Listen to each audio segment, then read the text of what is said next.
ধর্ষণ হত্যার শিকার রামিসার বাসায় গিয়ে সমবেদনা জানালেন প্রধানমন্ত্রী। দ্রুত বিচারিক প্রক্রিয়া শেষ করার আশ্বাস। মিরপুরে সড়ক অবরোধ করে বিক্ষোভ। অপরাধের প্রমাণ লোপাট সহ 5 কারণে বাড়ছে নৃশংস হত্যাকাণ্ড। আইনশৃঙ্খলা বাহিনীর চোখ ফাঁকি দিতে কৌশল বদলানোর প্রবণতা। বিচারে দীর্ঘসূত্রতার সুযোগ নিচ্ছে অপরাধীরা। বন্ধ কারখানা সচলে ঋণ সুবিধা দিতে চায় সরকার। 1200-র বেশি প্রতিষ্ঠানকে চিহ্নিত করেছে কেন্দ্রীয় ব্যাংক। সুফল পেতে রাজনৈতিক হস্তক্ষেপ মুক্ত বন্টনের দাবি।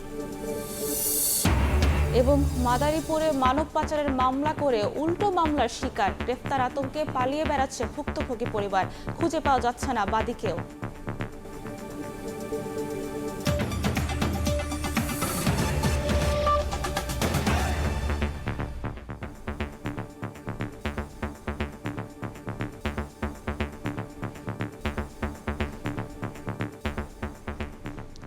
ভোরের সময় সঙ্গে আছে আমি সাবরিনা মজুমদার। রাজধানীর পল্লবীতে ধর্ষণ ও হত্যার শিকার শিশু রামিসার পরিবারের সঙ্গে দেখা করে বিচারের প্রতিশ্রুতি দিয়েছেন প্রধানমন্ত্রী। মন্ত্রিপরিষদ সভা শেষে রাতে রামিসার বাসায় যান তিনি। সমবেদনা জানান শোক সন্তপ্ত পরিবারের প্রতি। পরে স্বরাষ্ট্রমন্ত্রী জানান রোববারের মধ্যে শিশু রামিসা হত্যা মামলার চার্জশিট দেওয়ার চেষ্টা করা হবে। ধর্ষণের পর হত্যার শিকার শিশু রামিসার বাসায় প্রধানমন্ত্রী তারেক রহমান। নিহত রামিসার বাবা মা ও বোন সহ শোক সন্তপ্ত পরিবারের প্রতি সমবেদনা জানান তিনি। 19 মে রাজধানীর পল্লবীতে ধর্ষণের পর গলা কেটে হত্যা করা হয় 7 বছরের শিশু রামিসাকে। পুরো দেশ জুড়ে ঝড় ওঠে প্রতিবাদের। ধর্ষণ ও হত্যায় অভিযুক্তের দৃষ্টান্তমূলক বিচারের দাবি জানান সব শ্রেণী পেশার মানুষ। বৃহস্পতিবার সচিবালয়ে মন্ত্রিপরিষদের বৈঠক শেষে রাত 10টার দিকে মিরপুরের 11 নম্বরের বি ব্লকের রামিসার বাসায় ছুটে যান সরকার প্রধান। স্বরাষ্ট্র ও আইনমন্ত্রী সহ যুব ও ক্রীড়া প্রতিমন্ত্রী এবং ঢাকা উত্তর সিটি কর্পোরেশনের প্রশাসকও ছিলেন সরকার প্রধানের সঙ্গে। এ সময় নিহত রামিসার পরিবারকে ধৈর্য ধরার আহ্বান জানিয়ে অভিযুক্তের বিচার নিশ্চিতের আশ্বাস দেন প্রধানমন্ত্রী তারেক রহমান। আপনার সন্তানের এই অবস্থার জন্য যে দায়ী তার বিচার ইনশাল্লাহ হবে, সেটা শীঘ্রই হবে। সবচেয়ে আগে যেটা এই মুহূর্তে আমরা করতে চাই সেটা হচ্ছে যে এই অন্যায়ের সাথে যে জড়িত তার বিচার আমরা আগে করতে চাই, তার বিচারের ব্যবস্থা আমরা আগে করতে চাই। পরে গণমাধ্যমে কথা বলেন স্বরাষ্ট্রমন্ত্রী। জানান রোববার বিকেলের মধ্যে অভিযুক্তের বিরুদ্ধে আদালতে চার্জশিট দেওয়ার চেষ্টা করা হবে। শিশু ধর্ষণ ও হত্যার মতো ঘটনায় আইন সংশোধনের বিষয়েও বর্তমান সরকার উদ্যোগ নেবে বলেও জানান তিনি। আমরা রবিবারের বিকেলের মধ্যে ইনশাআল্লাহ আদালতে চার্জশিট দাখিল করতে পারবো এবং তারপরে অত্যন্ত দ্রুততম সময়ের মধ্যে যাতে বিচার কার্য নিষ্পন্ন হয় সেজন্য আমরা চেষ্টা করব, যাতে সর্বোচ্চ শাস্তি নিশ্চিত করা যায়। সেজন্য প্রসিকিউশনের পক্ষ থেকে আমাদের জোর চেষ্টা থাকবে। আমরা এইরকম ঘৃণ্যতম অপরাধের শিশু ধর্ষণ এবং হত্যা অথবা শুধুমাত্র শিশু ধর্ষণ যাই হোক, এই সমস্ত অপরাধের ক্ষেত্রে যাতে খুব দ্রুততার সাথে এবং সংক্ষিপ্ত সময়ে চার্জশিট দেওয়া যায় এবং বিচার কার্য সম্পন্ন করা যায়, সেই জন্য যদি আইনে আরও কিছু পরিবর্তন আনতে হয়, ক্যাবিনেট মিটিংয়ে আমাদের এটা আলোচনা হয়েছে, যেখানে প্রয়োজনীয় সংশোধনের দরকার সেটা আমরা করব। এইভাবে আমরা দেশে এরকম ঘৃণ্যতম অপরাধের যাতে আর পুনরাবৃত্তি না হয়। প্রধানমন্ত্রী রামিসার বড় বোন রাইসা আক্তারের লেখাপড়া ও ভরণ পোষণের দায়িত্ব নেওয়ার পাশাপাশি তার পরিবারের জন্য নিরাপদ আশ্রয়ের প্রতিশ্রুতি দিয়েছেন বলেও জানান স্বরাষ্ট্রমন্ত্রী। মাননীয় প্রধানমন্ত্রী আশ্বস্ত করেছেন রামিসার বড় বোন তার সমস্ত পড়াশোনার খরচ এবং তার অন্যান্য আনুষঙ্গিক ব্যয় সবকিছু উনি বহন করবেন। ধর্ষণের পর নৃশংস হত্যার শিকার শিশু রামিসার পাশের ফ্ল্যাটের বাসিন্দা অভিযুক্ত সোহেল রানাকে মঙ্গলবারই নারায়ণগঞ্জ থেকে গ্রেফতার করে আইন শৃঙ্খলা বাহিনী। পরে আদালতে ধর্ষণ ও হত্যার দায় স্বীকার করে জবানবন্দি দেন অভিযুক্ত সোহেল রানা। আহমেদ সালেহিন, সময় সংবাদ, ঢাকা। শিশু রামিসাকে ধর্ষণ ও হত্যার প্রতিবাদে ক্ষোভে ফুঁসছে সাধারণ মানুষ। বৃহস্পতিবার দুপুর থেকে রাত পর্যন্ত পল্লবীর বিভিন্ন জায়গায় জড়ো হয়ে বিক্ষোভ করেন স্থানীয়রা। দ্রুততম সময়ে বিচার নিশ্চিত না করলে বড় কর্মসূচির হুঁশিয়ারি দেন তারা। শিশু রামিসাকে ধর্ষণ ও হত্যার নৃশংসতার সাক্ষী রাজধানীর মিরপুর। এই ঘটনা ক্ষোভের জন্ম দিয়েছে সব শ্রেণী পেশার মানুষের মধ্যে। প্রতিবাদে বৃহস্পতিবার দুপুর থেকেই রাজধানীর পল্লবী, মিরপুর 10 নম্বর সহ বিভিন্ন পয়েন্টে জড়ো হয়ে বিক্ষোভ করেন এলাকাবাসী। বন্ধ করে দেয়া হয় কালশী রোড। রাতে অবরোধ করা হয় মিরপুর 10। দ্রুততম সময়ে অভিযুক্তের দৃষ্টান্তমূলক শাস্তির দাবি স্থানীয়দের। এখানে আমাদেরও বাচ্চা হতে পারতো, আপনারও বাচ্চা হতে পারতো, এটা কি আমরা মেনে নিতে পারতাম? আর কঠিন শাস্তি হোক। আমি মাননীয় প্রধানমন্ত্রীর কাছে রিকোয়েস্টটা করি, যাকে হত্যাকারীকে ধরা হয়েছে তাদের একটাই শাস্তি দেওয়া হোক, ফাঁসির সাজা দিতে হবে। নৃশংসতায় নিহত রামিসাদের বাসার সামনেও জড়ো হন বিক্ষুব্ধ এলাকাবাসী। রামিসাকে ধর্ষণ ও হত্যায় জড়িত ব্যক্তির শাস্তি নিশ্চিতের দাবিতে শুক্রবার বাদ জুমা বিক্ষোভ মিছিলের ঘোষণা দিয়েছেন স্থানীয়রা। সামদানি প্রত্যয়, সময় সংবাদ, ঢাকা। নারী ও শিশু বিষয়ক মন্ত্রী ডাক্তার AZM জাহিদ হোসেন বলেছেন, শিশু রামিসাকে ধর্ষণ ও হত্যার ঘটনায় অপরাধীর এমন শাস্তি হবে যাতে ভবিষ্যতে এ ধরনের অপরাধ করার কেউ সাহস না পায়। বৃহস্পতিবার বিকেলে জাতীয় প্রেস ক্লাবে এক আলোচনা সভায় তিনি বলেন, নারী এবং শিশু নির্যাতনের ক্ষেত্রে জিরো টলারেন্স নীতিতে কাজ করছে সরকার।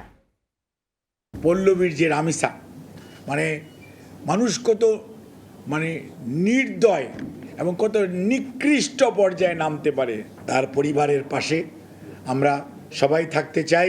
যে দোষী যথাযথ বিচার এমন হওয়া উচিত, দৃষ্টান্তমূলক শাস্তি নিশ্চিত করতে হবে।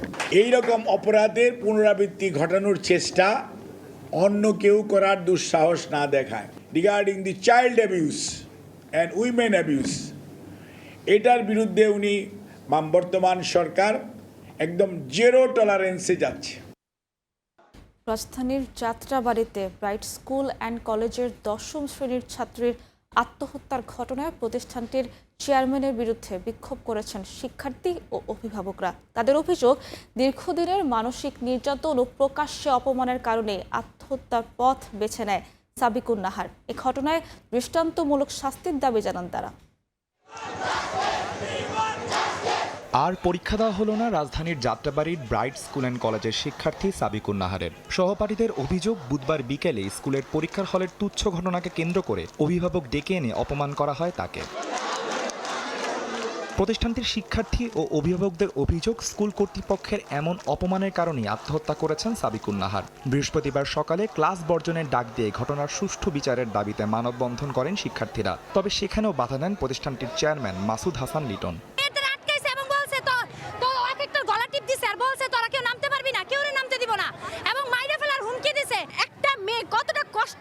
সেই স্কুল থেকে অপমান সহ্য করে এই স্কুল ড্রেস পরিহিত অবস্থায় আত্মহত্যা করছে। পুরো আধা ঘন্টা ওর লাশটা ঝুলছে ফ্যানের মধ্যে।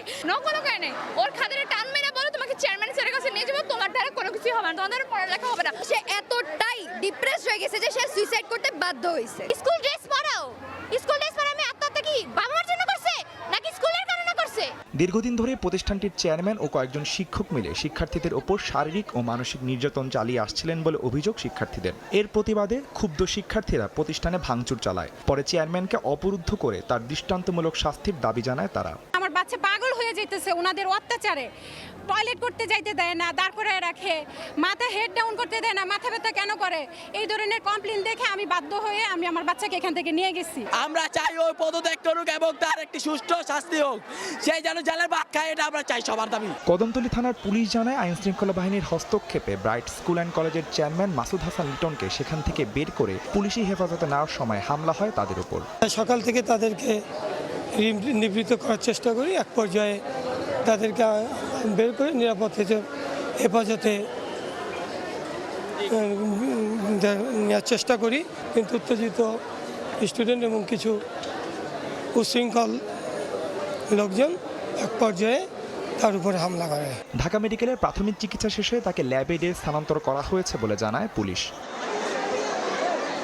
আদনান তুর্য, সময় সংবাদ, ঢাকা। অপরাধের প্রমাণ লোপাট, তাৎক্ষণিক আতঙ্ক, চরম ক্ষোভসহ 5 কারণে বাড়ছে নৃশংস হত্যাকাণ্ড, এমন পর্যবেক্ষণ মনোবিজ্ঞানীদের। বারবার এমন ঘটনার পেছনে বিচার প্রক্রিয়ায় দীর্ঘসূত্রতাই অন্যতম কারণ বলছেন সমাজ ও অপরাধ বিজ্ঞানীরা। পুলিশের ভাষ্য, হত্যাকাণ্ডের ধরন বিবেচনায় নিয়ে গভীরভাবে অনুসন্ধান করা হচ্ছে। বুলবুল রেজার রিপোর্ট। শিক্ষা প্রতিষ্ঠান থেকে রাজপথ, পাড়া মহল্লা সর্বত্রই প্রতিবাদের ঝড়। শিশু রামিসার নির্মম ও পৈশাচিক হত্যাকাণ্ডে ফুঁসছে গোটা দেশ। ক্ষুব্ধ প্রতিক্রিয়া ঝরছে অনলাইন অফলাইনে। এ ঘটনায় সামাজিক যোগাযোগ মাধ্যমে উপচে পড়ছে নেটিজেনদের ক্ষোভ। কারো প্রত্যাশা দ্রুততম সময়ে অভিযুক্তের সর্বোচ্চ শাস্তি। আবার এই ঘটনাও আর 10টি ঘটনার মতো হারিয়ে যাওয়ার শঙ্কায় হতাশ অনেকেই। গত 2 সপ্তাহে রাজধানীতে বেশ কয়েকটি চাঞ্চল্যকর হত্যাকাণ্ড ঘটেছে। এর মধ্যে সবচেয়ে বেশি আলোড়ন সৃষ্টি করেছে পল্লবীর শিশু রামিসা হত্যা এবং মুগদার প্রবাসী হত্যাকাণ্ড। 19 মে রাজধানীর পল্লবীতে 7 বছরের শিশু রামিসাকে ধর্ষণের পর গলা কেটে হত্যা করা হয়, পরে মরদেহ কয়েক টুকরো করা হয়। 17 মে সৌদি প্রবাসী মোকাররমকে ঘুমের ওষুধ খাইয়ে নৃশংসভাবে হত্যা করেন পরকীয়া জড়ানো প্রেমিকা, পরে মরদেহ 8 টুকরো করা হয়। শরীয়তপুরে জিয়াউদ্দিন সর্দার নামের এক ব্যক্তিকে হত্যার পর মরদেহ টুকরো টুকরো করে নদী ও ডোবায় ফেলে দেয় তার স্ত্রী। পুলিশ বলছে আইন শৃঙ্খলা রক্ষাকারী বাহিনীর চোখ ফাঁকি দিতে ধরন বদলাচ্ছে অপরাধীরা। সময়ের প্রয়োজনে ইন্ডাস্ট্রিয়াল পুলিশ আসছে, সময়ের প্রয়োজনে নৌ পুলিশ আসছে, সময়ের প্রয়োজনে ট্যুরিস্ট পুলিশ আসছে। যখনই যে সমস্যাটা আসতেছে, যেটা বেশি করে হচ্ছে, ওইটার আলোকে আমাকে এক্সপার্ট লোক গড়ে তুলতে হবে। মনোবিজ্ঞান ও অপরাধ বিজ্ঞানের দৃষ্টিকোণ থেকে খুনিদের এমন হিংস্রতা ও মরদেহ বিকৃত করার পেছনে 5টি কারণের কথা বলা হচ্ছে। এগুলো হচ্ছে অপরাধের প্রমাণ লোপাট, তাৎক্ষণিক আতঙ্ক, চরম ক্ষোভ, প্রতিশোধ ও ওভারকিল, সহানুভূতির অভাব এবং মিডিয়া ও প্রযুক্তির নেতিবাচক প্রভাব। প্ল্যান করার সময় আসলে এটাকে ইনক্লুড করে যে পরবর্তীতে তারা লাশ নিয়ে কী করবে। আরেকটা হচ্ছে যে অতিরিক্ত ক্ষোভ, যে ব্যক্তিটাকে সে হত্যা করলো তার উপর একটা ক্ষোভ তার আগে থেকে ছিল। এখন হত্যা করার পরে যেহেতু লাশটার রেজিস্ট্যান্স করতে পারবে না বা কোনো বাধা দিতে পারবে না, তাই লাশের উপরে সে ঝাঁপিয়ে পড়ে। বিশেষজ্ঞদের ভাষ্য, এসব ক্ষেত্রে বিচার প্রক্রিয়ার দীর্ঘসূত্রতার সুযোগ নিচ্ছে পেশাদার অপরাধীরা। বিচারটা যতক্ষণ পর্যন্ত দৃশ্যমান না করা যাবে ততদিন পর্যন্ত বা ততক্ষণ পর্যন্ত এই ধরনের অপরাধগুলো আপনি কোনোভাবে নিয়ন্ত্রণ করতে পারবেন না। সামাজিক ও নৈতিক অবক্ষয়, চরম ব্যক্তিকেন্দ্রিক মানসিকতাকেও এসব হত্যাকাণ্ডের জন্য দায়ী করছেন বিশেষজ্ঞরা। ব্যক্তির মধ্যে আসলে এমন একটা মন মানসিকতা এবং হিংস্রতা কাজ করে। বুলবুল রেজা, সময় সংবাদ, ঢাকা। 10 বছর পর আবারও আলোচনায় কুমিল্লার কলেজ ছাত্রী সোহাগী জাহান তনু ধর্ষণ ও হত্যা। সাবেক ওয়ারেন্ট অফিসার হাজিজুর রহমানকে গ্রেফতারের পর গতি পেয়েছে মামলার তদন্ত। তনুর পোশাক থেকে সংগ্রহ করা 4 পুরুষের নমুনার সঙ্গে তার ডিএনএ পরীক্ষার জন্য নমুনা নেওয়া হয়েছে। পিবিআই বলছে ঘটনায় সন্দেহভাজন সাবেক সার্জেন্ট জাহিদুজ্জামান, সৈনিক শাহিন আলম ও জাহিদুল ইসলামকে গ্রেফতারের চেষ্টা চলছে। এই ঘটনায় জড়িত সবাইকে আইনের আওতায় আনার দাবি তনুর বাবার। মাসুদুর রহমানের রিপোর্ট। 2016 সালের 20 মার্চ সন্ধ্যায় কুমিল্লা সেনানিবাসে টিউশনি করাতে গিয়ে আর বাসায় ফেরেননি কুমিল্লা ভিক্টোরিয়া সরকারি কলেজের শিক্ষার্থী ও নাট্যকর্মী সোহাগী জাহান তনু। অনেক খোঁজাখুঁজি করে সেনানিবাসের পাওয়ার হাউসের জঙ্গলে তনুর লাশ পাওয়া যায়। তাকে ধর্ষণের পর নির্মমভাবে হত্যা করা হয়। পরদিন তার বাবা বাদী হয়ে অজ্ঞাতদের আসামি করে কুমিল্লার কোতোয়ালি মডেল থানায় মামলা করেন। সেনানিবাসের মধ্যে এমন ঘটনা সারা দেশে আলোড়ন তুললেও অজানা কারণে কেউ কুলকিনারা করতে পারেনি। এমনকি 2 দফা ময়নাতদন্ত প্রতিবেদনেও তরুণ মৃত্যুর কারণ খুঁজে না পাওয়ার দাবি করা হয়। প্রথমে থানা পুলিশ, পরে ডিবি, সিআইডির পর 2020 সাল থেকে মামলাটি তদন্ত করছে পিবিআই। এই হত্যাকাণ্ডের শেষ ভরসা ছিল ডিএনএ রিপোর্ট।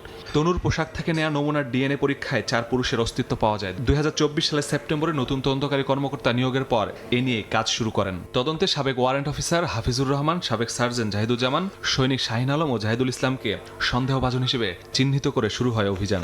4 জন পুরুষ ব্যক্তির সম্পূর্ণ ডিএনএ প্রোফাইল ওইখানে পাওয়া গেছে। সাসপেক্টেড আছে জাহিদুজ্জামান আর শাহিন আলম, তাদেরকেও পুলিশ খুঁজছে। গত 21 এপ্রিল এই মামলায় প্রথম সফলতা আসে। জড়িত সন্দেহে কেরানীগঞ্জ থেকে গ্রেফতার করা হয় সাবেক ওয়ারেন্ট অফিসার হাফিজুর রহমানকে।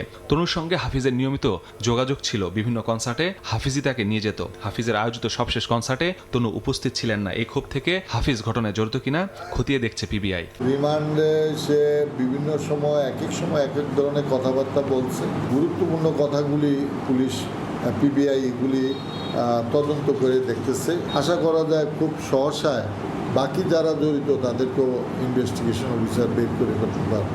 এদিকে তনুর পোশাকের নমুনার সঙ্গে গ্রেফতার হাফিজের ডিএনএ ম্যাচিং করা হচ্ছে। এজন্য ঢাকায় সিআইডির ফরেনসিক ল্যাবে হাফিজের নমুনা সংগ্রহ করা হয়েছে। প্রতিবেদন হাতে পেলে এ মামলায় বড় অগ্রগতি হবে বলে আশা তদন্তকারীদের। এ ঘটনায় জড়িত প্রত্যেককেই আইনের আওতায় আনার দাবি তরুণের বাবার। আল্লাহ বিচার করবো, তারা আমার মেয়েরা মারছে, আল্লাহ সহ্য করবো না এগুলা, একদিন ধরা করবই, আমি তোদের ফাঁসি চাই। অপরাধ বিশ্লেষক বলছেন 10 বছর পার হলেও এবার সুযোগ এসেছে তনু হত্যাকারীদের বিচারের মুখোমুখি করার। অভিযুক্ত ব্যক্তির পেশাগত পরিচয় কিংবা কোনো রাজনৈতিক পরিচয়, প্রভাব বিস্তারের ক্ষমতা, যত ক্ষমতা এবং পরিচয় থাকুক না কেন, তিনি যে অভিযুক্ত, যে অপরাধ করেছে, সে দেশের প্রচলিত আইন অনুযায়ী তাকে বিচারের মুখোমুখি হতে হবে। তনুর বিচার করা গেলে যত প্রভাবশালী হোক, এমন অপরাধ করতে ভবিষ্যতে অপরাধীরা ভয় পাবে বলে মত বিশ্লেষকের। অপরাধ করে যে পার পাওয়া যায় না, সেটি আবারও প্রমাণিত হতে যাচ্ছে। কুমিল্লার আলোচিত কলেজ শিক্ষার্থী তনু হত্যা মামলার 10 বছর পর প্রথমবারের মতো কোনো আসামি গ্রেফতারের মাধ্যমে আবারও আলোচনায় এই হত্যা। ভুক্তভোগীদের দাবি, এবার হয়তোবা এই মামলার আলোর মুখ দেখবে। তবে আসলেই কি আলোর মুখ দেখবে নাকি পড়ে থাকবে ডিপ ফ্রিজে, সেটি সময় বলে দেবে। মাসুদুর রহমান, সময় সংবাদ, ঢাকা। প্রধানমন্ত্রী তারেক রহমানের সভাপতিত্বে মন্ত্রী পরিষদের সভা অনুষ্ঠিত হয়েছে। প্রধানমন্ত্রীর প্রেস উইং থেকে তথ্য জানানো হয়েছে। বৃহস্পতিবার সন্ধ্যায় সচিবালয়ের মন্ত্রী পরিষদ বিভাগের জনপ্রশাসন সভাকক্ষে সভা শুরু হয়। এতে সরকারের বিভিন্ন প্রশাসনিক ও নীতি নির্ধারণী বিষয় নিয়ে আলোচনা হয়েছে বলে জানা গেছে।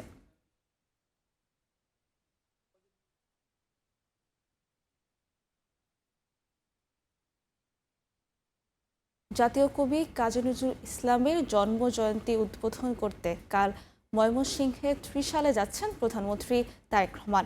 পাশাপাশি কানহর এলাকায় ধরার খালের পুনর্খনন কাজও উদ্বোধন করবেন তিনি। সরকার প্রধানের আগমন ঘিরে এলাকায় বিরাজ করছে উৎসবের আমেজ। গগন পণ্ডিতের ক্যামেরায় ওবায়দুল হকের রিপোর্ট। জাতীয় কবি কাজী নজরুল ইসলামের জীবনের গুরুত্বপূর্ণ এক অধ্যায় কেটেছে ময়মনসিংহের ত্রিশালে।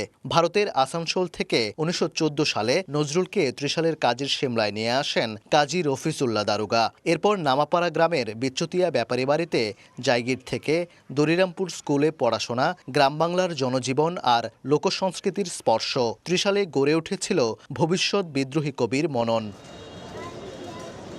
জাতীয় কবির স্মৃতিকে ঘিরেই ত্রিশালে 2 দশক পর আবারও জাতীয় পর্যায়ে আয়োজন করা হয়েছে নজরুল জয়ন্তী। কবির 127তম জন্মবার্ষিকী উপলক্ষে 3 দিনব্যাপী অনুষ্ঠান উদ্বোধন করতে শনিবার ত্রিশাল সফর করছেন প্রধানমন্ত্রী তারেক রহমান। সরকার প্রধানের আগমন ঘিরে উৎসবের আবহ পুরো জনপদে। অনুষ্ঠানস্থল, কবির স্মৃতিবিজড়িত বিভিন্ন স্থান ও আশপাশের সড়ক সংস্কার এবং সাজসজ্জার কাজ প্রায় শেষ। স্থাপন করা হয়েছে বেশ কয়েকটি LED জায়ান্ট স্ক্রিন। এছাড়াও সফরে ত্রিশালের কানহর এলাকায় ধরার খাল পুনঃখনন কাজেরও উদ্বোধন করবেন প্রধানমন্ত্রী। নজরুল জয়ন্তী এটা আমাদের ত্রিশালবাসীর জন্য একটা আবেগের জায়গা। ছোটবেলা থেকে সবার ছোটবেলা থেকে আসতেছে এখানে, এখন বড় হয়ে গেছে, এখনো আসতেছে। প্রধানমন্ত্রী তারেক রহমানের আগমনে এবারের পুরো মেলা বা এই জয়ন্তীটা সুশৃঙ্খলভাবে সাজানো হয়েছে। ওনার আগমনকে কেন্দ্র করে এই ত্রিশালের অনেক কিছু উন্নতি হবে, অনেক কিছু। এই খাল পুনঃখনন করলে আমাদের এলাকার অনেক উন্নতি হবে। নেতাকর্মী তো বটেই, সাধারণ মানুষ কিংবা নজরুল প্রেমী যারা মানুষ, শিল্পী, সাহিত্যিক যারা আছেন, তাদের মধ্যেও একটা অনুপ্রেরণা বা একটা উচ্ছ্বাস কাজ করছে। প্রশাসন জানিয়েছে আয়োজন সফল করতে সম্পন্ন হয়েছে সব ধরনের প্রস্তুতি। আর প্রধানমন্ত্রীর সফর ঘিরে নেওয়া হয়েছে কঠোর নিরাপত্তা ব্যবস্থা। আমরা এই আয়োজনকে সুষ্ঠু এবং নিরাপত্তা নিশ্চিত করতে আমরা সকল দপ্তর মিলে কাজ করে যাচ্ছি। প্রত্যেকটা ভেন্যুতে, প্রত্যেকটা রুপটপে আমাদের পোশাকে পুলিশের সাথে সাথে সাদা পোশাকে পুলিশ, গোয়েন্দা পুলিশ আমাদের নিয়োজিত থাকবে। কোনো ধরনের কোনো সিকিউরিটি থ্রেট নেই। নজরুল জয়ন্তী ও খাল খনন কর্মসূচি ছাড়াও ময়মনসিংহ জেলা, উত্তর, দক্ষিণ এবং মহানগর বিএনপি ও সহযোগী সংগঠনের নেতাদের সঙ্গে মতবিনিময় করবেন প্রধানমন্ত্রী তারেক রহমান। ওবায়দুল হক, সময় সংবাদ, ময়মনসিংহ। স্থানীয় সরকার নির্বাচন এখন ইসির জন্য বড় চ্যালেঞ্জ বলে মনে করছেন প্রধান নির্বাচন কমিশনার AMM নাসিরউদ্দিন। রক্তপাতহীন স্থানীয় সরকার নির্বাচনের সবার সহযোগিতা চান CEC। বৃহস্পতিবার রাজধানীর একটি হোটেলে সংবাদ সম্মেলনে একথা বলেন তিনি। প্রত্যেকটা লোকাল গভর্নমেন্টের খুনাখুনি হয়, এই খুনাখুনিটা যাতে না হয় সেটার জন্য সবার সহযোগিতা নিয়ে আমরা ফাইট করবো, সেটা চেষ্টা করতেছি। এবং সেটাই আমাদের একটা লক্ষ্য, এখন কোনো ধরনের যাতে রক্তপাত না হয় সেটাই আমাদের একটা মূল লক্ষ্য।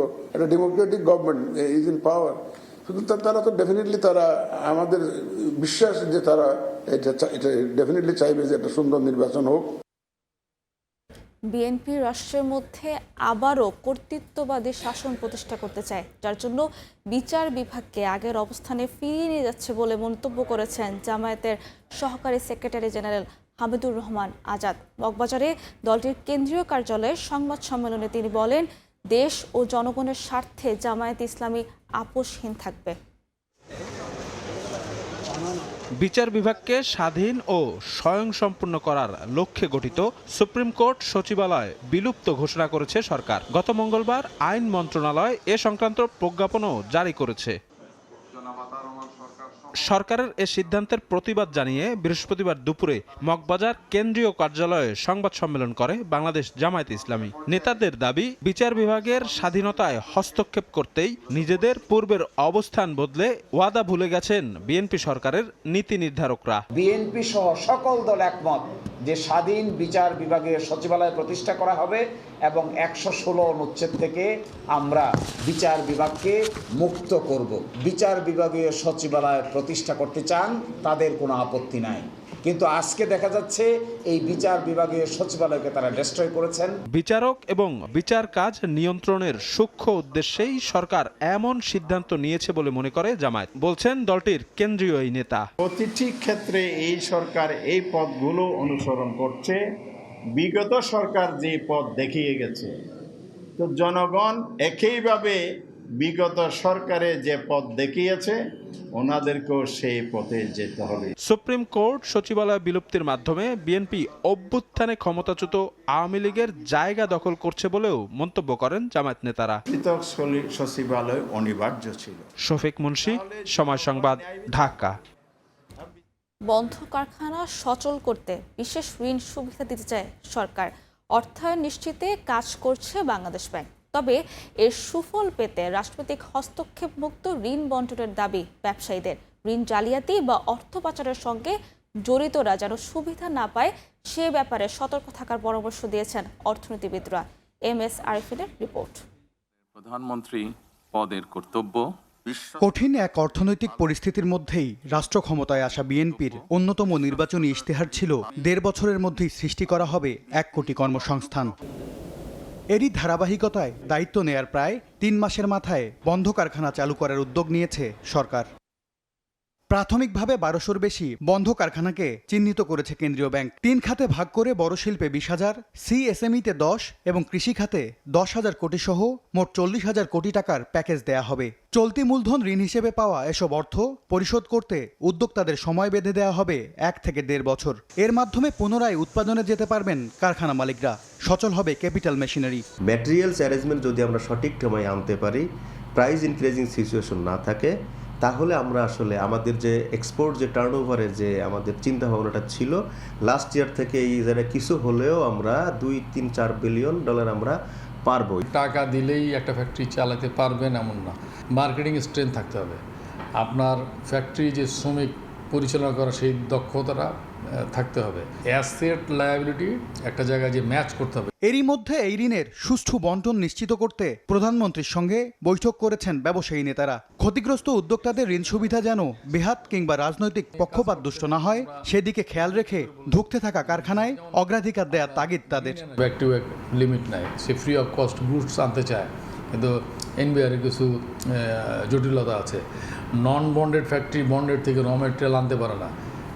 এইসব পলিসি সাপোর্ট দিলে এই ফ্যাক্টরিগুলো সামনের দিকে চলে আসবে। এই ফান্ডটা দিতে হবে যারা ফ্যাক্টরি চালাতে সক্ষম। আমরা নতুন করে জনগণের টাকা আবার ড্রেনেজ হোক, এটা আমরা চাই না।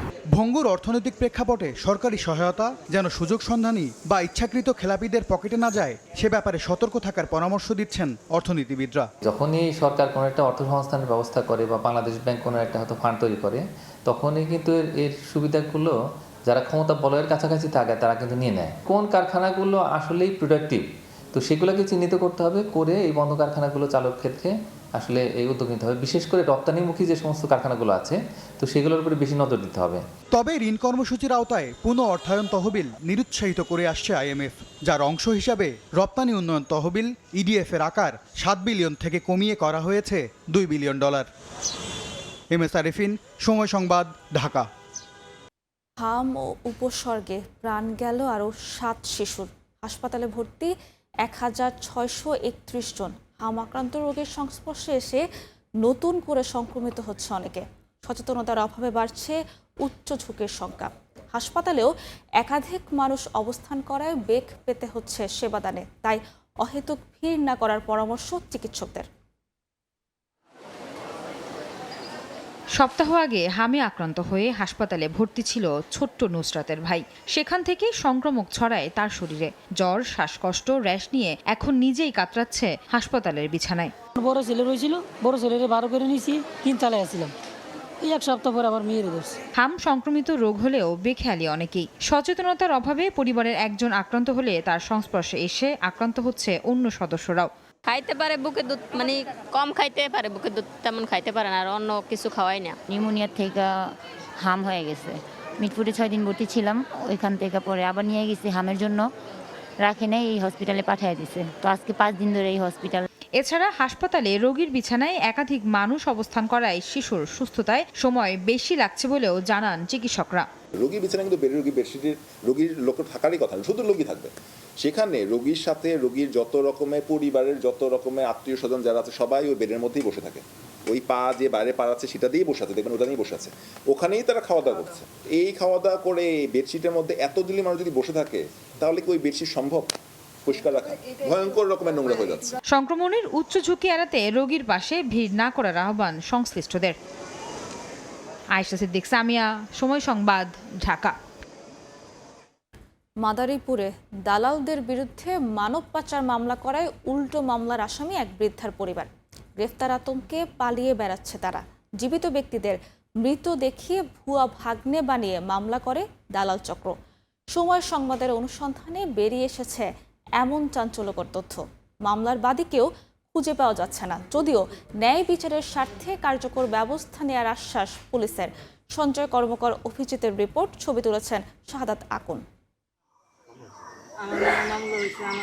মাদারীপুর সদর উপজেলার পাঁচখোলা এলাকার 53 বছরের বৃদ্ধা করিমন্নেসা ছেলেকে ইতালি পাঠাতে গিয়ে 45 লাখ টাকা খুইয়ে এখন নিঃস্ব তিনি। পরে জাজিরাকান্দি এলাকার দালাল সোনামিয়া ঘরামি সহ 8 জনের নামে মানব পাচার প্রতিরোধ ও দমন ট্রাইব্যুনাল আদালতে মামলা করেন। বিষয়টি জানতে পেরে দালাল সোনামিয়ার শালিকা ময়না বেগমকে বাদী করে ভুক্তভোগী করিমন, তার স্বামী ও 2 ছেলেকে আসামি করে উল্টো মানব পাচার মামলা করেন সোনামিয়া। যেখানে মানব পাচার চক্রের সদস্যরা জেলে থাকার কথা, সেখানে এখন গ্রেপ্তার আতঙ্কে বাড়ি ছাড়া ভুক্তভোগী করিমন্নেসা ও তার পরিবার। আমার নামে মামলা দিছি, ও কি আছে উল্টা ফিলে আমার নামে মামলা দিছে, এই ওর লোকজন কাছাইয়া, কিন্তু ওই ময়নারও চিনি না, যেই পোলাটা কেস দিছে সেই পোলারও আমি চিনি না, হেরাও আমাকে চেনে না। ও আমার হ্যাগো বাদ দিবে নাই, তার আসামি দিছে। ওখানে এটার সুস্থ বিচার চাই। এদিকে ময়না বেগমের মামলায় বলা হয়, তার বোন রহিমা ও বোনের স্বামী মুসলিম আকন মারা যাওয়ার পর ভাগ্নে আলামিনকে লালন পালন করেন তিনি। আলামিনকে ইতালি নেয়ার কথা বলে লিবিয়ায় নিয়ে আটকে রেখেছে দালাল চক্র। হাতিয়ে নিয়েছে লাখ লাখ টাকা। 6 মাস ধরে কোনো খোঁজ নেই তার। মামলার নথির সূত্র ধরে অনুসন্ধান চালায় সময় সংবাদ। কথা হয় পূর্ব শিলারচরের বাসিন্দা আলামিনের মৃত নয়, জীবিত মা বাবার সঙ্গে। জানান ময়না নামে কাউকে চিনেন না তারা, চান দালাল ও প্রতারক চক্রের শাস্তি। অভিযোগ আপনার যদি সত্য হয় তো আমি বিচার চাই। ময়না নামের আমার বাবার কোনো শালি বা আমার কোনো খালা নেই, ঠিক আছে? এটা সম্পূর্ণ মিথ্যা। তো এই ময়নার যে মামলা করেছে এটা আমার বিচার চাই। আমার এই বাইশ বেড়া এগো যে আসামি করছে এগো মাধ্যমে যায়ও নাই, এগো চেনেও না। এদিকে ভুয়া মামলার বাদী ময়না বেগমের বাড়িতে গিয়ে ঘর তালাবদ্ধ পাওয়া যায়। প্রতিবেশীরা জানান, স্বামী ইসমাইল শিকদার ঢাকায় রিক্সা চালান। বছরে 2-1 বার ময়না গ্রামের বাড়িতে আসেন। কতদিন ধরে মানুষ নাই লিবিয়া দিয়া? মানুষ না তো মনে 1 বছর হইব না, 1 বছরের বেশি। কয় ইটালি নিমু, ইটালি নিতে না হনে নিয়া এই যে 8 মাস হয় মোট পোলা নিছে। ময়নার কোনো বুই তো সিলাসার বিয়ে দেয়নি, আর হ্যার বাইকনা যে নাম আছে আমরা কোনোদিন শুনি নাই। এই প্রথমে শুনলাম যে ময়নার বাইকনার নাম আলামিন। পুলিশ বলছে ন্যায় বিচারের স্বার্থে নেওয়া হবে প্রয়োজনীয় আইনগত ব্যবস্থা। কাউন্টার মামলা হয়েছে, আমরা 2টি মামলার সুষ্ঠু তদন্ত করব। ভুক্তভোগী যিনি আছেন তাকে অবশ্যই আমরা ন্যায় বিচারের তদন্ত করে তাকে ন্যায় বিচার সুনিশ্চিত করার আমরা সর্বোচ্চ চেষ্টা করব। ভুক্তভোগী করিমনের মামলায় এখন পর্যন্ত গ্রেপ্তার হয়নি কোনো আসামি। সঞ্জয় কর্মকার, অভিজিৎ, সময় সংবাদ, মাদারীপুর। নারায়ণগঞ্জে গত 2.5 বছরে 37টি ডাকাতির ঘটনা ঘটেছে। নগদ টাকা ও স্বর্ণালংকার লুটের পাশাপাশি হামলার শিকার হয়েছেন ভুক্তভোগীরা। এসব ঘটনায় এখন পর্যন্ত 164 জন গ্রেফতার হলেও জনমনে আতঙ্ক বিরাজ করছে। পুলিশের দাবি, ডাকাতি রোধে নিয়মিত অভিযান সহ নানা তৎপরতা চলছে। আরিফ হোসেনের ছবিতে শওকত আলী সৈকতের রিপোর্ট। গত 13 এপ্রিল নারায়ণগঞ্জ সদর উপজেলার নয়ামাটি এলাকায় ব্যবসায়ী হুমায়ুন কবিরের বাড়ির গ্রিল কেটে ভেতরে প্রবেশ করে ডাকাত দল। পরিবারের সদস্যদের অস্ত্রের মুখে জিম্মি করে লুট করা হয় নগদ অর্থ ও স্বর্ণালংকার। গত 2.5 বছরে নারায়ণগঞ্জে 37টি ডাকাতির ঘটনা ঘটেছে। মালামাল লুটের পাশাপাশি মারধর করা হয় বাড়ির লোকজনকে। ডাকাতদের হাত থেকে রেহাই পাচ্ছেন না নারীরাও। শুধু বাসাবাড়ি নয়, দিনে রাতে লুট হচ্ছে বিভিন্ন ব্যবসা প্রতিষ্ঠান ও মহাসড়কের যানবাহনেও। আমি দেখা ডরে দৌড় দিছি এমুরা, আর নানা এমুরই আসছিল, আর সে এমুরই ধরছে। এমুরালা কি হয়েছে আমি কিছুই দেখিনি। অস্ত্র শস্ত্র সহ 5-6 জন মতো একটা ডাকাত দল ঢুকে আমার দোতলা কিচেন রুমে গ্রিল ভেঙে ঢুকে অস্ত্র শস্ত্র নিয়ে আইসা আমার এখানে হামলা চালাইছে। পিস্তল ঠেকাইয়া আমাদেরকে হ্যান্ডকাপ পরে গাড়িতে উঠাইছে, উঠাই আমাদের চোখ বাঁধছে, হাত বাঁধছে, আমাদেরকে অনেক মারধর করছে। প্রতিটি উপজেলাতেই ডাকাত চক্রের শক্তিশালী সিন্ডিকেট গড়ে উঠেছে। এমন ঘটনায় জনমনে আতঙ্ক বিরাজ করছে। অপরাধ দমনে প্রশাসনকে আরো কঠোর হওয়ার দাবি এলাকাবাসীর। একটা বাসায় আসলে ডাকাতি করে, সেটা তো যেমন তেমন একটা মানুষের জান পর্যন্ত তারা নিয়ে নেয়। মহামারীর রূপ ধারণ করছে ডাকাত আর চুরি ডাকাতির যন্ত্রণায়। ডাকাতি রোধে নিয়মিত অভিযানের পাশাপাশি নানা তৎপরতা চলছে জানিয়ে জনগণকেও সচেতন হওয়ার আহ্বান পুলিশের। জেলা পুলিশ সুপার স্যারের নেতৃত্বে আমরা বিভিন্ন পদক্ষেপ গ্রহণ করেছি যাতে এই ধরনের ঘটনা না ঘটে। পুলিশের তথ্য মতে 2024 সালের জানুয়ারি থেকে চলতি বছরের মে মাস পর্যন্ত জেলায় ডাকাতির ঘটনায় 37টি মামলা হয়েছে। গ্রেফতার করা হয়েছে ডাকাত দলের 168 সদস্যকে। শওকত আলী সৈকত, সময় সংবাদ, নারায়ণগঞ্জ। রং ও কেমিক্যাল দিয়ে তৈরি হচ্ছে নকল জুস। শিশুদের নিরাপদ খাবারের মোড়কে সবই ভেজাল। উত্তরায় অনুমোদনহীন কারখানার বিএসটিআই এর অভিযানে জব্দ করা হয় বিপুল পরিমাণ ভেজাল পণ্য।